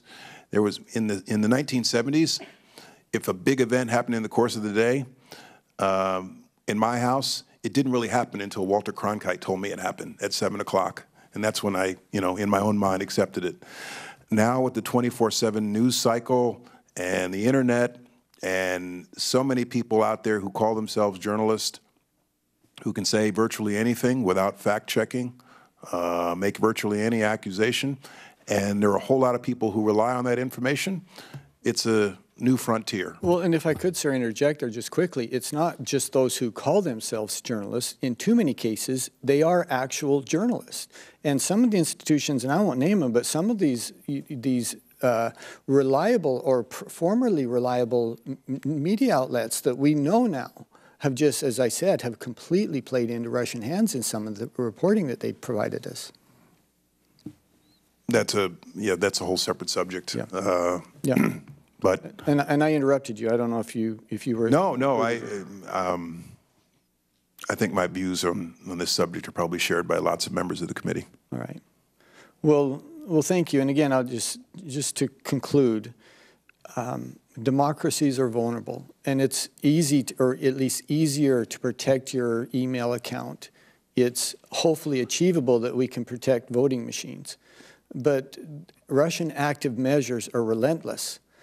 They're pervasive, they're everywhere, and we don't recognize it, or as we've said, too often we play into their hands and make it altogether too easy for them. And we do that to ourselves. And I just think we have to have a conversation with our fellow Americans about, how do we discern what's real and what's not real, and how do we discern what's manipulated and what's not manipulated. And it'll be interesting to see what happens in some European democracies as their elections come up, and in our own over the next few years if we're better at dealing with this. Finally, sir, once again, thank you for your many years of service. We are grateful for that. Let me just add to that in the time remaining. Every time I have an opportunity to sit down with a group of young people, like the interns over here, I always ask the same question: how do you get your news? Because I'm interested to know how young people receive news. And it's not the way you and I grew up receiving news. When I do my daily commute into New York City, I'm probably the only person in the train, in that car, with a hard copy of a newspaper anymore. That's how I still get my news, or at least, on the second or third pass anyway. When I was at DHS, I got my news through the daily intelligence briefing, and then I'd read the newspaper to see how they were covering the news. But it's fascinating to me that more and more people are getting their news in more and more different ways. No doubt about it. Less discerning ways. And Americans have gotten so, if I see it in the news, unless it's a sports score, I'm not sure I believe it. And even the sports scores, I'm going to check twice. So thank you. And Mr. Chairman, I yield back. Members' time has expired. Mr. Quigley, 7 minutes. I yield 1 minute to the ranking member. I thank the gentleman. Secretary, I just want to follow up on one of Jackie Spear's questions. You mentioned that a message you would have for the states would be that their voter registration databases are vulnerable to exfiltration. If they're vulnerable to exfiltration, are they also vulnerable to the manipulation of data within the voter registration database, such that there could be uncertainty created about whether someone was eligible to vote? And what's more, even though there wasn't evidence of tampering with the vote counting machines, if those machines are Wi-Fi compatible, if those machines are periodically updated in terms of their software, by thumb drives or through Wi-Fi accessibility, are the machines themselves potentially vulnerable next time? Yes and yes. Okay. To both your questions. Thank you, and I yield to Mr. Quigley. Thank you. Thanks again for your service, sir, and thanks for being here. Help me understand last August, to the question that Ms. Spear had touched upon. DHS provided last August a readout of a call you had with the National Associations of Secretaries of State and other election officials, and quote, "You were not aware of any specific or credible cybersecurity threats relating to the upcoming general election systems." At the almost exact same time, the State of Illinois Board of Elections announced that it had been hacked or some variation thereof. Was this one of the reasons for your calls? I mean, what prompted the call if you believe what you said? They're not aware of any specific or credible threats. Well, the state of my awareness was evolving constantly. And the statement I made on August 15th, I'm sure was a very careful statement based upon what I knew at the time. What prompted the call was the general increasing threat environment that we were concerned about. And so I wanted to engage state election officials to encourage them to seek our cybersecurity help and to raise this issue of designating them critical infrastructure. I wasn't going to do that without engaging them first. Let me reference Vice Chairman Senator Warner's letter to Mr. Kelly. And he references, we know that DHS and FBI have confirmed 2 intrusions into voter registration databases in Arizona and Illinois by foreign-based hackers. There was suspicious activity aimed at the election databases of multiple other states. He references, as have others. Could you comment on his request and what your reaction would be?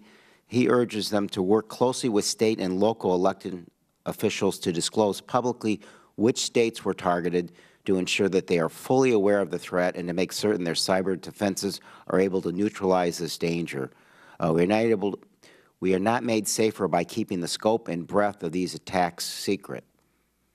I've seen that letter. I don't have it in front of me. I think that what Senator Warner requests is probably a good request.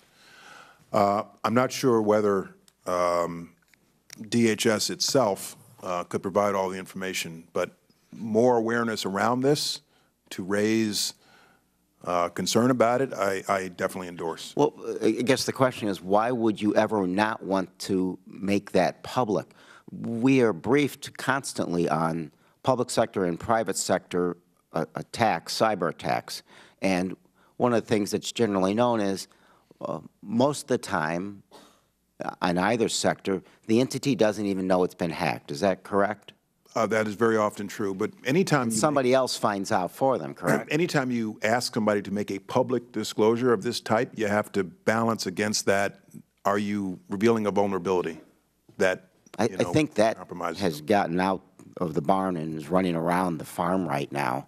The fact that well, there may be others out there that are not. How many states would be left, given the numbers you talked about earlier?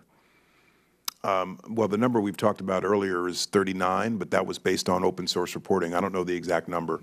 But I'm in general agreeing with what you're asking, whether there should be more public awareness and disclosure around this. And in general, I don't have an issue with that. I mean, to finish the thought, most entities don't know they've been hacked. They've been hacked for a long time before they're made aware, and they're made aware by someone else. I mean, how long? That is true. That can be true, yes. And what's your knowledge of how long it takes before they find out that they've been hacked? It varies. It could be a very long time. The actor can get into the system, be latent, lie in wait, given how some of these groups function. And so we've been informed that, I think they said something like 9,000 entities run a federal election. The degrees of sophistication obviously vary widely. It just reinforces the point I think you're agreeing to here is they need additional resources, but if they don't even know that they've been hacked, how can they possibly know that they need to come to you for assistance? All the more reason why, and I preach this now in my private life, a pre-incident examination of your cybersecurity is definitely worthwhile, because you'll very often discover that you have been hacked and you didn't know it. And I know what you're thinking. This is a guy from Chicago talking to me about election reform. You know, we have a long and colorful history there, but we sure don't want the Russians playing the role. So we appreciate what you... No, cybersecurity is just one aspect of election integrity, very clearly. Obviously, this is the one that worked. Anyway, my time is about up, but I thank you again for your service. Thank you. Jim yields back. Mr. Crawford, 7 minutes. Thank you, Mr. Chairman, and thank you, Mr. Johnson, for being here. So you designated our voting network, essentially, not network is not the appropriate term, but it's critical infrastructure. Yes. So there are 50 states out there, and territories included, that probably have that many different versions, variations, methods, and so on of voting. So that must be very difficult to be able to synchronize that or harmonize all that and to implement a comprehensive type of a security strategy, cybersecurity strategy, correct? Well, that's not quite the nature of a critical infrastructure designation. That's not what it does. Okay. It prioritizes our assistance when they ask. It guarantees a certain level of confidentiality in their communications with us, and it gives them the protection of domestic and international cyber norms. Okay. So in it's your... not any type of federal takeover or sure, federal no, I understand that completely, and I wouldn't want that to be the case. But to your knowledge, are there any states who have their actual voting terminals, are they online? There are states that have aspects of their systems online. There are states, for example, I believe, that use the internet for absentee voting. Okay, and that could be compromised. Is that possible? It is a potential vulnerability, yes. Okay, but the actual, when you walk in to vote, whether it be an early voting or whether it be on election day, and you walk in there and either you've got a paper ballot or a screen, much like you see in front of me here. That's not online, would not be subject to... Correct. Correct, okay. In just about every state, so far as I know, yes. All right, so, and kind of following on to what Mr. Schiff said, then if there was an attempt made to compromise that in other words, to affect the tally, the vote count, there would have to be a human component there, correct? Well, there's a human component behind every cyber attack. I get that, but what I mean is that I'm talking about somebody within the realm of that election in that particular state, in that particular precinct or whatever, to be able to affect the outcome of that particular tally from that place. Do you follow my question? I think I do. Okay, so if, for example, if there was a malware or something placed on a computer in the county courthouse or whatever, and they took a thumb drive, inserted that into a terminal, again, what you can't directly hack into this. Well, if your question is it impossible for somebody offshore to manipulate an election result? Mm-hmm. I'm not sure I would agree with you. Okay, can you tell me why? Well, first of all, you never know. I'm not disagreeing. You never know the limits of human ingenuity. Right. But to the extent any part of the system or the reporting of a result exists on the internet, we have to be concerned about the vulnerability of that, whether it's from an actor domestic or international. Okay, and I wasn't. And I think it was Congressman Schiff who talked about ways in which malware can be implanted. But so I mean, malware obviously is generally speaking is done or affected by unwitting actors that may open up an email or may do any number of things that could then subject them to that malware. Well, if what you're asking me is whether it can only be the case that somebody could affect an election if they are domestic based, I'm not sure I would agree with that. Okay, and that's kind of the gist of where I'm going here is all the offshore stuff. I mean, obviously we have hackers from around the world, Russia most notably in the context of what we're talking about today, but there's been others that have played a role in trying to take active measures in elections. But my point is for them to fully affect the outcome of the election in terms of manipulating numbers, would they not need to have some sort of complicit individual physically present to affect that? I don't think I'm prepared to agree with that, just because cyber bad actors are extraordinarily clever, aggressive, tenacious. So I don't think I can categorically agree with that. Without having access to this terminal through a network and only being able to update that software on this terminal through a thumb drive or some other connection, then somebody would physically have to connect it to do that, is what I'm saying.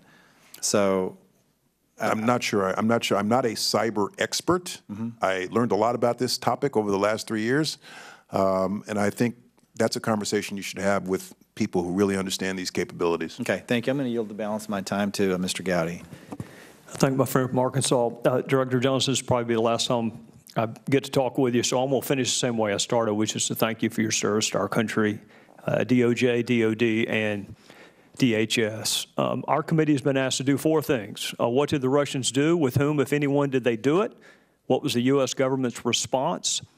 And then the issue of leaks. You're a member of the intelligence community. You're a former federal prosecutor. Can you speak to what a negative impact, let me rephrase it, how important are our surveillance programs, and to the extent that the felonious dissemination of classified material endangers the reauthorization of those surveillance programs, how important and critical are they to our national security? Based on my experience, reading intelligence every working day, in the front of my working day, I would say that intelligence, our intelligence collection capabilities are vital to the ability of national security officials to do their job, to keep the American public safe. I agree with your question in that the compromise of that type of intelligence endangers our ability to continue this activity, compromising foreign partnerships, endangers those foreign partnerships. I cannot overstate for you how important it is that we have good intel, access to good sources to do our jobs. Otherwise, you're flying blind. Thank you, Director. Gentleman's time is expired. Mr. Swalwell, 5 minutes. 7 minutes. Thank you, Chair. May I yield to the ranking member? I thank the gentleman. I'll be very quick. Just on the point that my colleague, Mr. Gowdy, raised. I fully concur, Mr. Secretary. These intelligence programs like 702 are critically important. There have been a number of leaks. We don't know where they've come from. Some may have come from agencies. Some may have come from the President's own staff.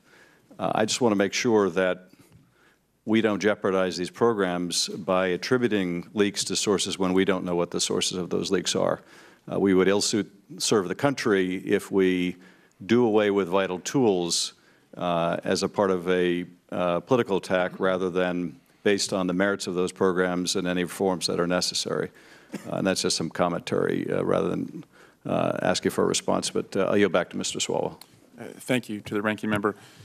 Mr. Secretary, was our democracy attacked this past election? Yes. By who? The Russian government.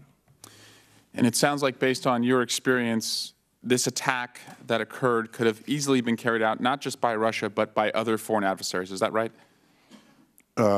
Yes. There are certain nation-state actors, several, that have those kinds of capabilities. And it also could have been carried out by non-nation-state actors like terrorist groups. Is that right? The level of sophistication that we saw last year, I'm not sure the terrorist organizations that I'm familiar with would have that level of sophistication and capability, but it's an emerging threat. And certainly by cyber criminals? Yes. And you've described that the cost of this attack is the chaos that we find ourselves here today, that we're holding hearings, and as you described, we're not working on issues like health care. The people's business, correct. Yeah. I think that's one of them, yes. And would you agree that the first step to solving a problem, have you heard of this quote or this idea, is to acknowledge that a problem exists? Sure, yes. Why do you think that President Trump will not state that Russia meddled in our elections? You'd have to ask him, sir. Mr. Secretary, I've seen various different statements from him on this topic. Does that concern you? Well, I think that a president, a Secretary of Defense, a Secretary of Homeland Security, a Secretary of State depends upon the intelligence community. And otherwise, if you don't, you can't effectively do your job. You're flying blind. Your intelligence community is what are your eyes and ears to do your job. Now, Mr. Secretary, you've talked about what we need to do going forward, and I'm glad you brought that up, because this committee, as Mr. Gowdy referenced, one of our duties is to get to the bottom of whether any U.S. persons worked with Russia, and then it's the FBI and Department of Justice's job, if they did, to hold them accountable. But I think we all agree that if we are back here in 2019 or 2021 after the midterm and the next presidential election talking about a new hack and a new meddling, we have failed the people that we represent. And you talked about in your statement that you came to the determination that election infrastructure should be designated as critical infrastructure subsector. Can you explain what this designation means legally and practically? Essentially three things. One, it means that when the sector seeks our cybersecurity assistance, we prioritize providing it. That's number one. Number two, it means that the certain communications that we have with critical infrastructure are confidential and protected from public disclosure so as to avoid discussion about vulnerabilities. And number three, if you're critical infrastructure, you have the protection of the international cyber norm that says nation states should not attack critical infrastructure of other nation states. Would you agree that conducting stress tests, as we now do post-2008 with our financial institutions on voter information and voter balloting systems would be helpful? Yes. Okay.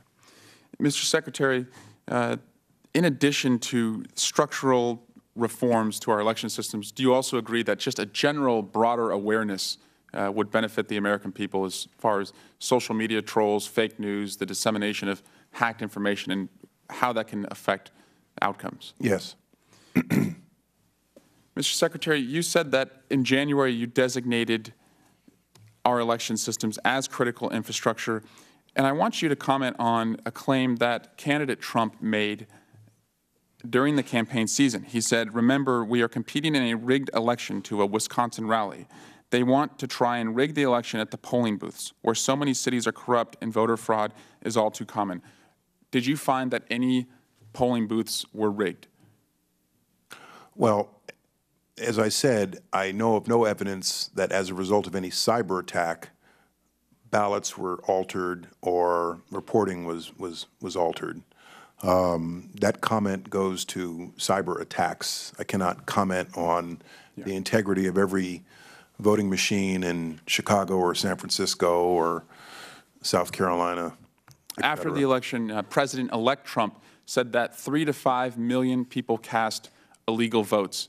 In your position as Homeland Security Secretary, did you find that that occurred? I'm not in a position to comment on that. I heard the same claim. I'm just not in a position to comment on that.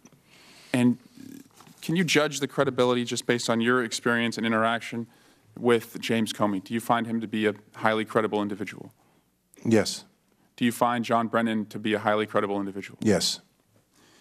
And Mr. Secretary, can you just talk a little bit about, you talked about the importance of a carrot rather than a stick with our local election systems, because I don't think any of us want to see a federal takeover, but we don't want to find ourselves in a position like this again. What could we walk away from today and tell our local election officials that we could do together to make sure that they're better prepared the next time Americans go to the polls? The process is vulnerable to future cyber attacks by those who are becoming increasingly aggressive, ingenious, and capable.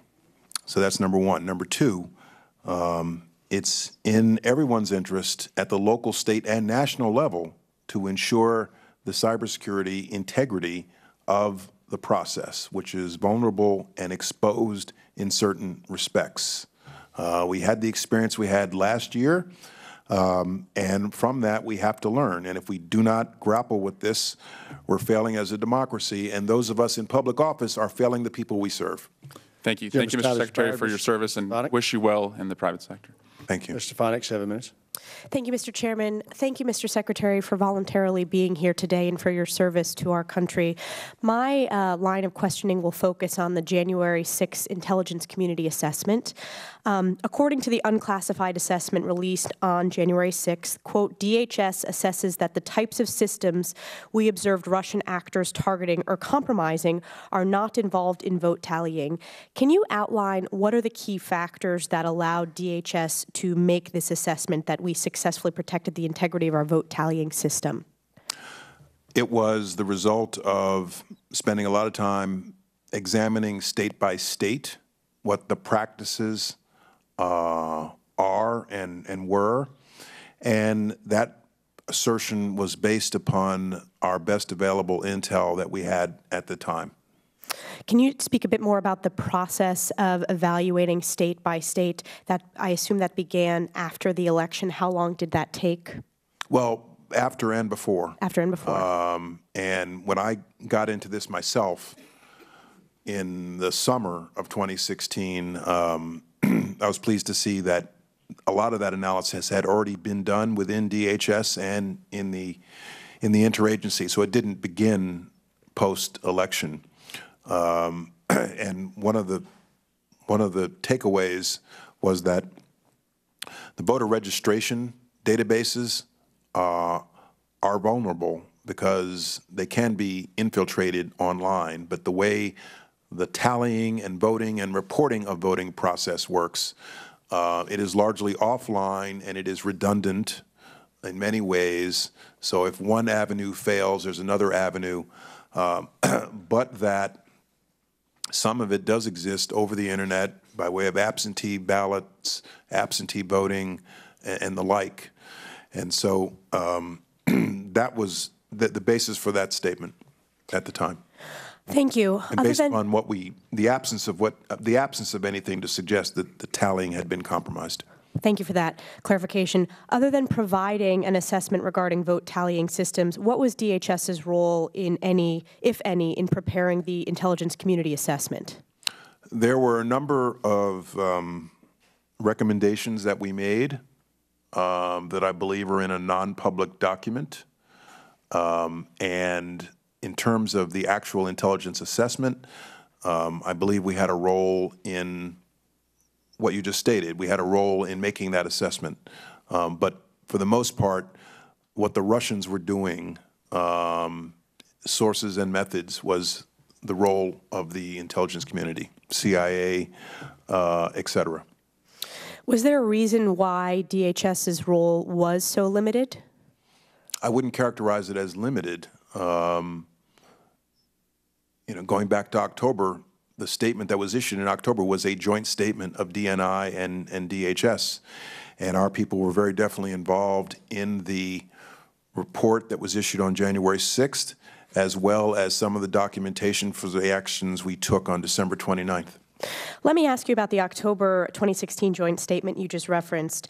The quote that was included in that statement, it says you were, quote, not in a position to attribute scanning and probing of state election-related systems to the Russian government. Mm-hmm. And yet in the January... I wrote that sentence. You did? Yes. Well, you're the correct person to ask then, because according to the January 2017 assessment, the quote was Russian intelligence accessed elements of multiple state or local electoral boards. What new information enabled attribution of this activity? Couldn't say in this session. We'll follow up with you in closed session. But it is a documented, there's a documented answer to that will be reflected in intelligence reports, I'm sure. But the statement that I made on October 7th was accurate at the time, based on the state of awareness at the time. We will follow up in a classified setting. Thank you very much for the answers. I yield back. Gentlelady is back. Mr. Castro, 7 minutes. Thank you, Chairman. Thank you, Secretary, for your testimony here today. The American people, understandably, are very concerned about the integrity of our democratic processes and our voting systems. So just so that we can frame it very clearly, let me ask you, do you know of any law that requires even minimum basic cybersecurity protections for our voting systems? No. Any state law that requires it? Sitting here now, I don't know the answer to that question. There may be. And you described extensive efforts that you and others in the government took to work with the states on protecting the integrity of their voting systems, and you noted that most states complied and came forward and worked with the federal government. But it's also fair to say that some states did not come forward. Is that right? Correct. For those states that did come forward and work with the government, the federal government, we don't know what they did with that information that we provided to them or that advice? Well, we do know there were a number of vulnerabilities identified and reported to the states, and I have to believe that they took steps to... But we're acting on good faith that they did. Well, it was in their interest to act on what we told them. So sure, but you can't say conclusively that they took the advice that we gave them.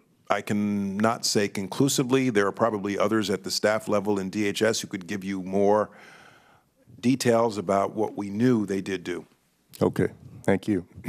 And so we've talked today a great deal about election systems and databases that state and local governments oversee and operate, but I want to ask you about our major political parties. The Declassified Intelligence Community Assessment noted that Russian intelligence services conducted cyber operations associated with both major U.S. political parties. The ICA specifically discusses the systematic and relentless cyber attacks that the Russians perpetrated against the DNC, but it does also note that the Russians collected on Republican-affiliated targets. What's interesting is that they did not conduct a comparable disclosure or dumping of campaign material against the RNC.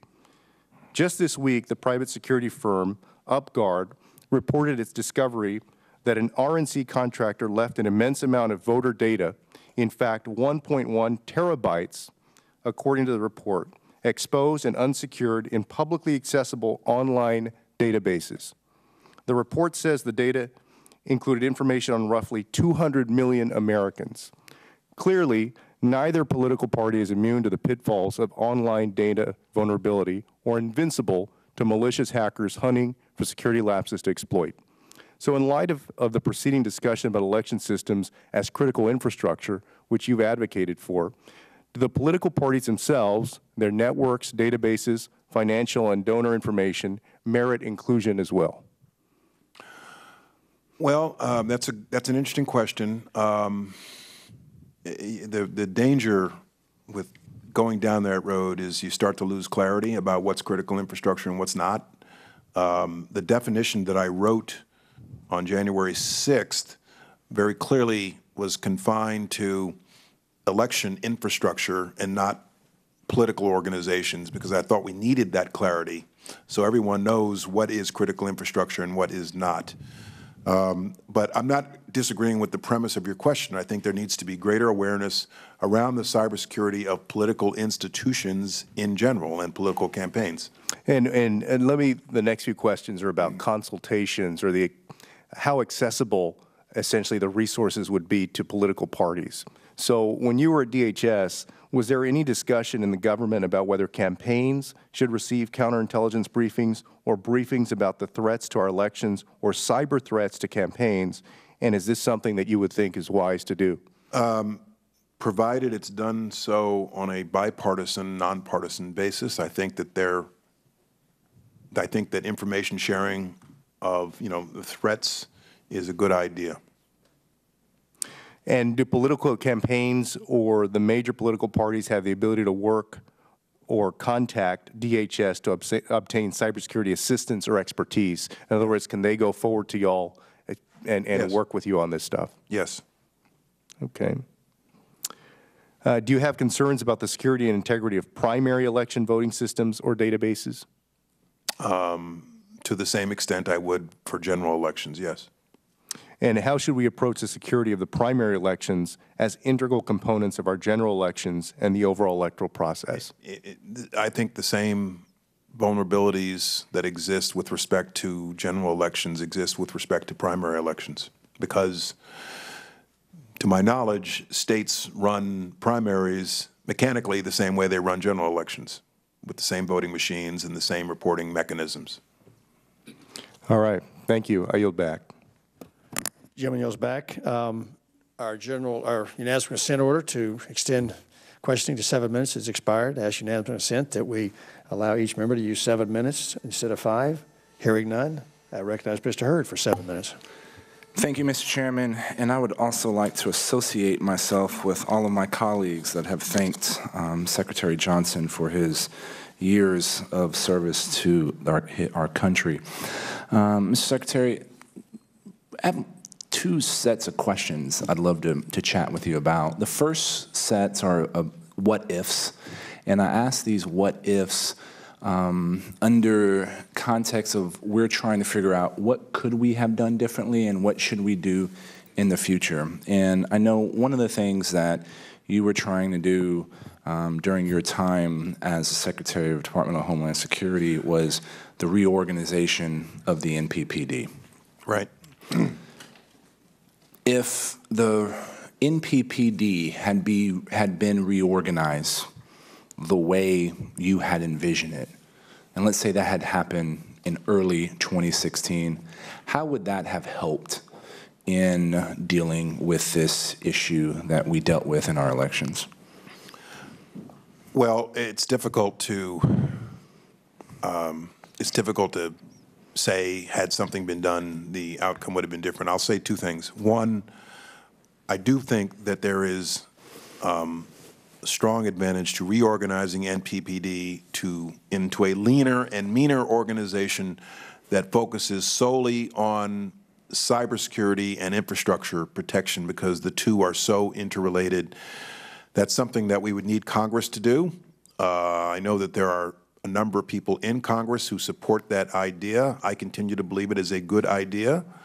When it comes to the efforts we made to engage state election systems, I was impressed with the apparatus we did have within NPPD to do so and to address all of the states that came in and sought our assistance. And that mechanism would exist whether NPPD was in its old form or its new form. But in general, I think that we need to reorganize NPPD into a cyber and infrastructure protection agency, just simply because there ought to be an agency of the U.S. government dedicated to cybersecurity. Thank you, sir. And again, the next what if, and I recognize the difficulty of answering what if questions, but the goal is to try to understand how we could do things differently. Had the electoral systems or infrastructure been identified as critical infrastructure by DHS in early 2016, how would that have impacted the situation we just went through? I can't say. It's something that when I first addressed this issue with my staff and they first suggested it to me, I thought, this is something that we should have done a long time ago. Why isn't it? And one of the things they said to me was, you could view it as already critical infrastructure because government infrastructure is already critical infrastructure. My view was we needed to publicly declare it to, make a big deal over the fact that we're going down this road for the domestic and international audience.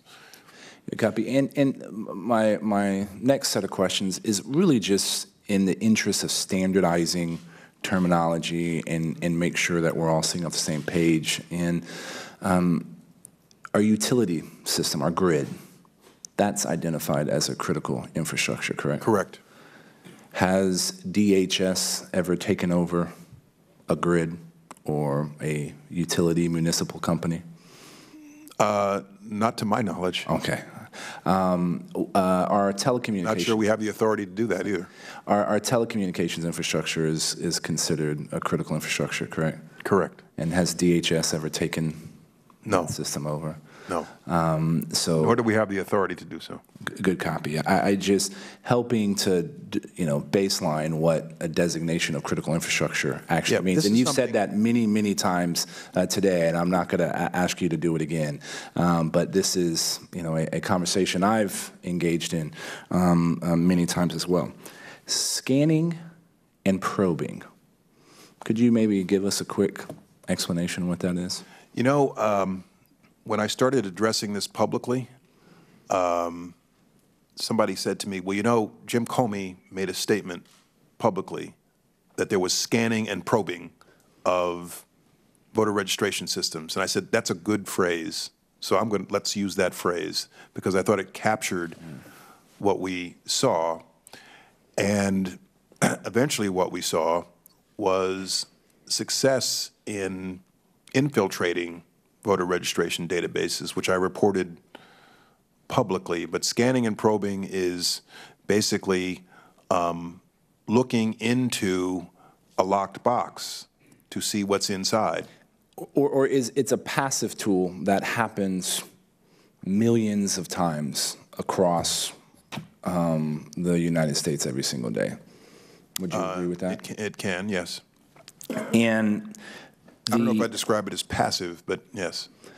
the voter registration databases that we've talked about, isn't the information that's contained within voter registration databases publicly available information? Not necessarily. But it may depend on each state. Because in Texas, you can go down to the county office and get that information. And I'm curious as to why our hostile actors were, and I definitely know that the financial systems, you know, whether it's on the federal level, that is through FEC websites, every state has this information made available. Why would you think a hostile actor like the Russians would be trying to hack systems where the information is publicly available through a portal available to the public? Well, I don't know that in every case, in every state, the information that was examined was publicly available. My concern was that if a bad actor is doing this, it might be a prelude to wiping out or eliminating voter rolls or altering them in some way. Good copy. Mr. Chairman, I yield back the time I do not have. Jim yields back. Mr. Heck, 7 minutes. Thank you, Mr. Chair. Begin by yielding a minute to the ranking member.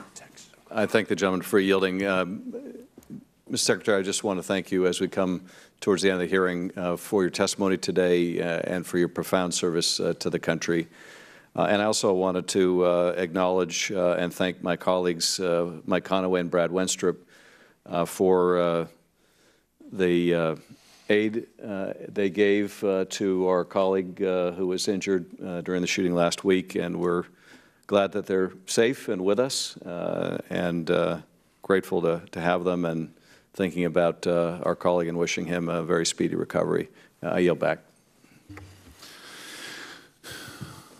Mr. Secretary, thanks for being here. I want to talk to you about the future.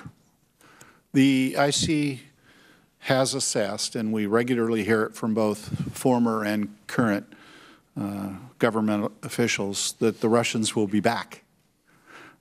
They'll be back to disseminate fake news. They'll be back to hack and steal and dump disinformation intended to harm good people. They'll be back to find their way into the very infrastructure we trust to help us choose our elected officials, the very infrastructure we choose or trust to uphold our democracy. And I think more than anything, that puts this entire question into very vivid and stark relief, and it is namely as follows. I'm from the school that says America is exceptional. We're going on nearly a quarter millennium of the longest running democracy in the history of our planet. But it's not just the longevity that distinguishes us, it's our rule by law, it's our free, fair, open elections conducted with integrity, and most importantly, quintessentially, it is the peaceful transfer of power. Nobody else has ever managed this. Regularly transfer power in a peaceful manner. And the winners and the losers accept the outcomes. Why? Because we are ruled by law, because we do have free, fair, open elections. And that is what is at stake here. That which defines us. This goes to the very core of who we are. But my question for you, sir, just to be abundantly clear, will the Russians be back? I think we have to assume, for all the reasons that have been discussed here, that the Russians will be back, and possibly other state actors and possibly other bad cyber actors. Fair to assume you are concerned, if not worried, about 16 and 18 elections and all others going forward? Yes. So you did an excellent job in the preceding 2 hours of highlighting what you consider to be the greatest vulnerability, namely the voter registration database. I just want to make sure that people understand that the harm here, the risk here, can be insidious. Because I think when people hear that, their reaction is, oh, the addition or deletion of names. But it's more than that, is it not, sir? Could it not, as an example, include changing the spelling, wholesale of a bunch of names such that when those voters showed up at the polling places, they were turned away or denied. Is that not yet one of many examples of how infiltration and manipulation of voter registration databases could wreak considerable harm? Yes, I think that's a fair question, and I think that's a fair comment. One thing I do want to emphasize, though, we've talked a lot about voter registration databases. When I was at DHS, I always encouraged my people, don't respond to the last attack, try to anticipate the next attack. So I think it's incumbent upon all of those who manage the system to look comprehensively at where there are vulnerabilities. We've focused on voter registration databases. I've focused on them because that is a known exposure that we saw. And Mr. Secretary, is it also true, to clarify, this doesn't have to be done wholesale voter registration databases. This can be done in select or targeted communities or municipalities. And the undermining of confidence in our system would be, however, wholesale. Correct. Yes. I don't know how many times I lost count of the references to the adage that hindsight's 20/20. I don't want to talk about looking back last year. I want to talk about how we're going to look back at some point in the future. I've always believed it's easy to judge those who miss the obvious or the dangerous inflection points. Those who miss that Chamberlain's appeasement at Munich would lead to World War, or those who missed that passage of the Gulf of Tonkin resolution would lead to a war that arguably was unwinnable in Vietnam. But the truth is, there were plenty of people at those times who did know and who were raising their voices and who were ringing alarm bells. It's just that the warnings weren't heeded. My wish, my prayer, literally, is that someday we don't look back on today and this time and deeply regret that we didn't heed the warnings, that we didn't take seriously enough of foreign powers' repeated efforts to undermine our democracy and make America weaker, and to sow wholesale lack of confidence in our elections, such that we do not accept the outcomes, such that we do not peaceably and peacefully transfer power, as is our nation's heritage, and is that which distinguishes us in the history of this planet. Because if we do, it'll be too late. Thank you, sir. I yield back the balance of my time. Chairman yields back. Mr. Rooney, 7 minutes. Thank you, Mr. Chairman. And I would like to associate myself with what Mr. Heck just said. I think that was very well said and very eloquent. And I think that if there's any issue that's surrounding everything that's going on in Washington right now that should unite, especially this committee and what we're doing, it's what we're doing here today with Secretary Johnson talking about the integrity of our elections. There's one thing that there's a lot of questions out there that remain unanswered, but there's one thing that I don't think is ambiguous at all, and it's that the American people don't have confidence in the way that their vote was cast is actually true and real. Whether our guy won or next time your guy wins, and there's a question out there as to whether or not Russia may have been able to mess with the numbers, then we really do cease being the country that we are. Secretary Johnson, I've known you a long time. I think we first met when I first got elected in 2008, and we first met when you, I think, were in the House for about 5 minutes. You're right. So in Patrick Murphy's office. I appreciate your work as the attorney at the Pentagon and then as Secretary of Defense.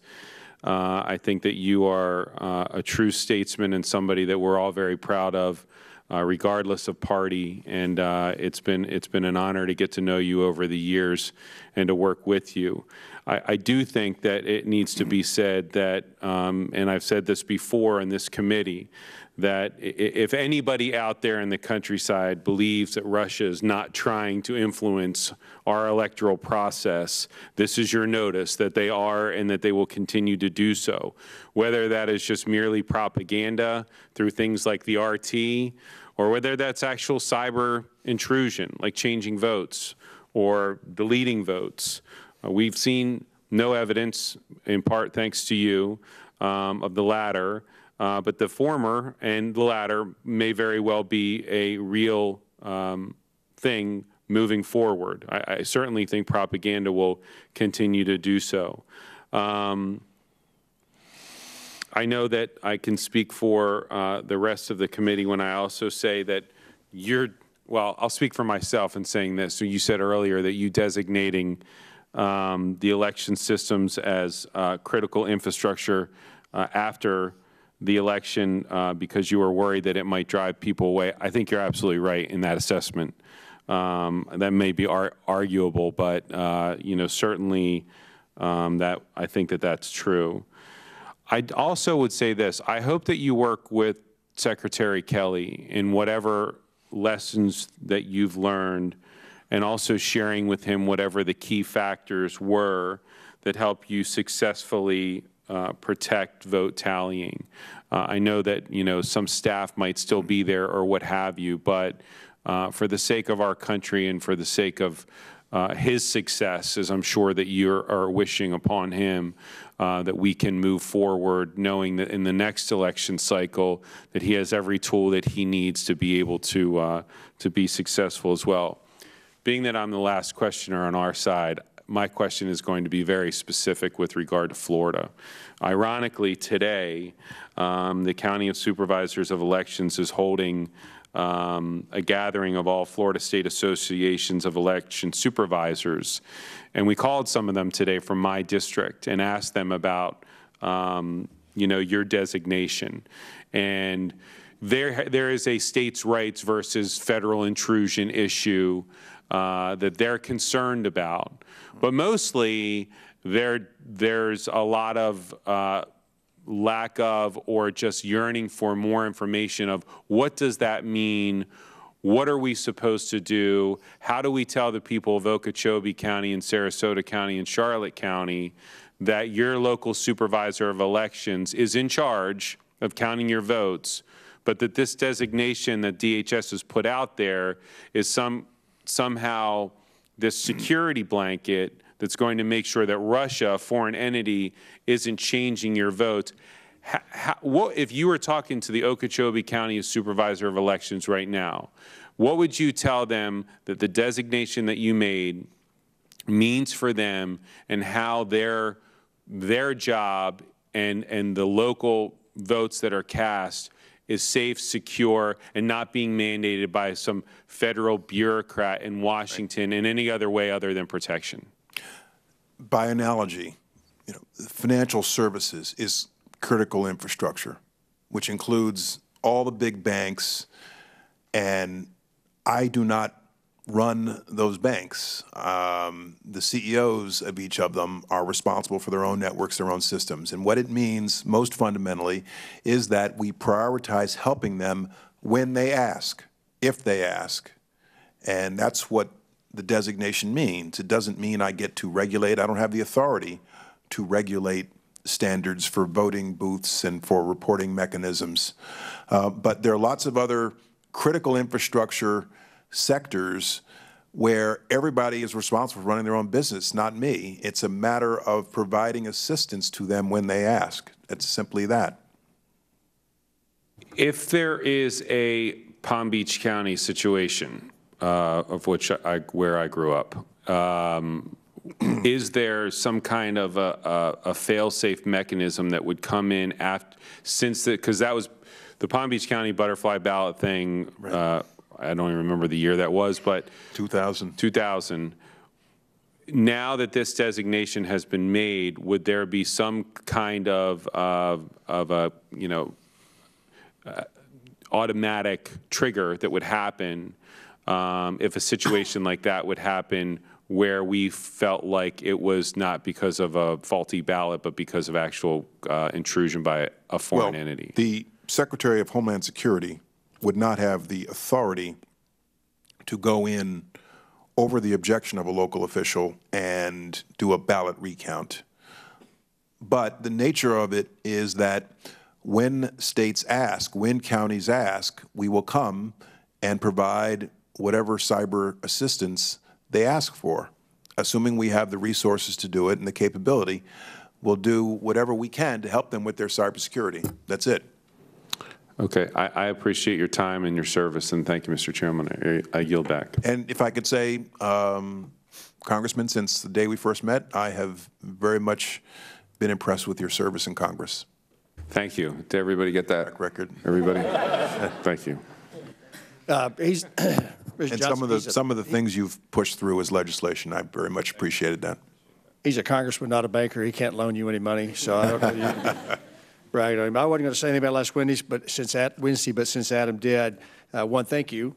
But we also can't leave not acknowledging Officers Griner and Bailey that morning, the Capitol Hill police officers, professionals and heroic, and I was right beside them, watching them work to do what they said they would do best, and that's get between a really bad person and the rest of us. And I can't thank them enough for what they did. Heroes to an absolute best tradition of what that really means. And so thank them for that. And appreciate the nation's prayers for Steve and Matt Micah. Griner was wounded as well, and Bailey and Sack. Appreciate that also. With respect to today's hearing, thank you very much for doing it. We appreciate that. The cyber threat is ongoing and will get tougher and harder. We got maybe lucky this time that it was not successful in causing any more problems for our systems that we have. I would hope that the National Association of State Secretaries of State would take to heart your message this morning, and then they would form a working group, a task force, to build that best practice, build that system on their own that would allow themselves then to police it and create it, because there's no one better at doing that than the folks who are actually responsible for doing it. So I hope if they don't already have that in place, that there is an aggressive campaign to build that best practices and/or standards by which they would then hold themselves to, that would give all of us a lot more comfort in making that happen. Again, Mr. Secretary Johnson, thank you very much for being here this morning, and we're adjourned. Thank you.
And now we take a live look outside the room where members are talking on camera in response to reporters' questions. How much longer should we expect this process to take in the Russia investigation?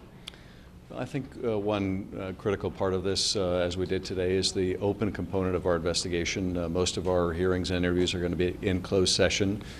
But as much as we can share with the public, I think is very important. One key element of our investigation is the one we really discussed today, and that is what have we learned from this? What was the U.S. government response? How can we make sure that in the future we respond with greater alacrity, that we provide some deterrent to foreign interference, but also that we make sure that the federal government and the state and local governments are working hand in hand to make sure we protect our elections infrastructure. So that's a key part of our investigation, that is looking at our response and figuring out what can we learn from this and what do we need to do to protect ourselves in the future. And when you met with the special counsel last night, Bob Mueller, was he concerned that hearings like this one are going to overlap or interfere with his outside investigation? You know, I would say we discussed how we can coordinate both of our efforts as well as the effort in the Senate to make sure that we can give them a heads up in terms of the course of our investigation, that we don't intrude on the potential prosecutorial equities. He wants to make sure that what he's doing isn't going to impede what we are doing either. So I think it was a good discussion. It won't be the last discussion. We'll need to continue to be talking with each other as we go forward. Have you guys heard from the White House on your request for any copies of tapes of Comey and Trump discussions or any other? We have not heard anything more than what the White House has been saying publicly, which has, of course, been very ambiguous. But we would hope and expect that the White House will comply with our bipartisan request, and we will know by the end of the week. Do tapes exist? If they do, they'll need to be preserved, and they'll need to be provided to our committee. If they don't respond, what's your next step in the committee for Congress? Well, our committee practice has been we begin by asking for voluntary compliance with our requests. If those voluntary requests aren't met, then we follow up with compulsory process, and I would assume that would be the practice here as well. Thank you. Thank you,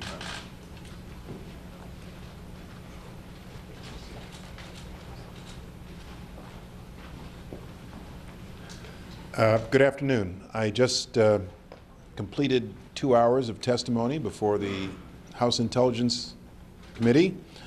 As I said in there, during my time as Secretary of Homeland Security, I testified 26 times. It's no longer part of the job description. But when I was invited to come here, I came here because I thought it was important. I'm glad that this committee has undertaken an investigation of this very important matter. Last year's intrusion into our political process by the Russian government. I think it's important that the committee come to answers about how we can prevent this in the future. I was happy to be part of that process today. I was impressed by the nonpartisan tone of the hearing. And I hope that both Intel committees in Congress continue to conduct themselves in this fashion. I think it's important to the American people that we arrive at solutions to preventing this type of cyber attack from happening in the future. And it's important to the American people that we harden our cybersecurity around our democracy. So I was glad to be here. Though I am a private citizen, I came here in my capacity as a concerned private citizen to try to help the committee struggle through this very big and difficult issue. Mr. So Secretary, two that's questions it. for you, sir. Can you talk a little bit about, are you disappointed in the DNC for not doing more to try to protect itself with your... I'll let my statements in the hearing and in my prepared statement stand for themselves. Second question then, sir. Do you believe President Trump takes the threat of Russian interference in our election seriously enough? You'd have to ask him. What do you think? Again, you'd have to ask him. Secretary Johnson, as a private citizen, when you're watching the congressional response to the Russian election meddling, do you think that they're doing enough? Do you think that they're doing too much based on what you know? The committees are focused on a lot of different things. I think the overarching issue, the big issue, and let's not lose sight of the big issue here is the cyber intrusions on our democracy last year and how to prevent that from happening in the future for the sake of our democracy. So that's the overarching, overriding issue, and I hope that people in Congress, in government, do not lose sight of that picture. Do you think that that it's been kind of, people have been losing sight of it based on the daily confusion? Well, today's hearing was about that overarching, overriding issue. And I hope that Congress and people in the executive branch stay focused on that big picture issue. All right, thanks a lot. Do you have any regrets Gotta of how go. the process played out last year? Gotta go. Thanks.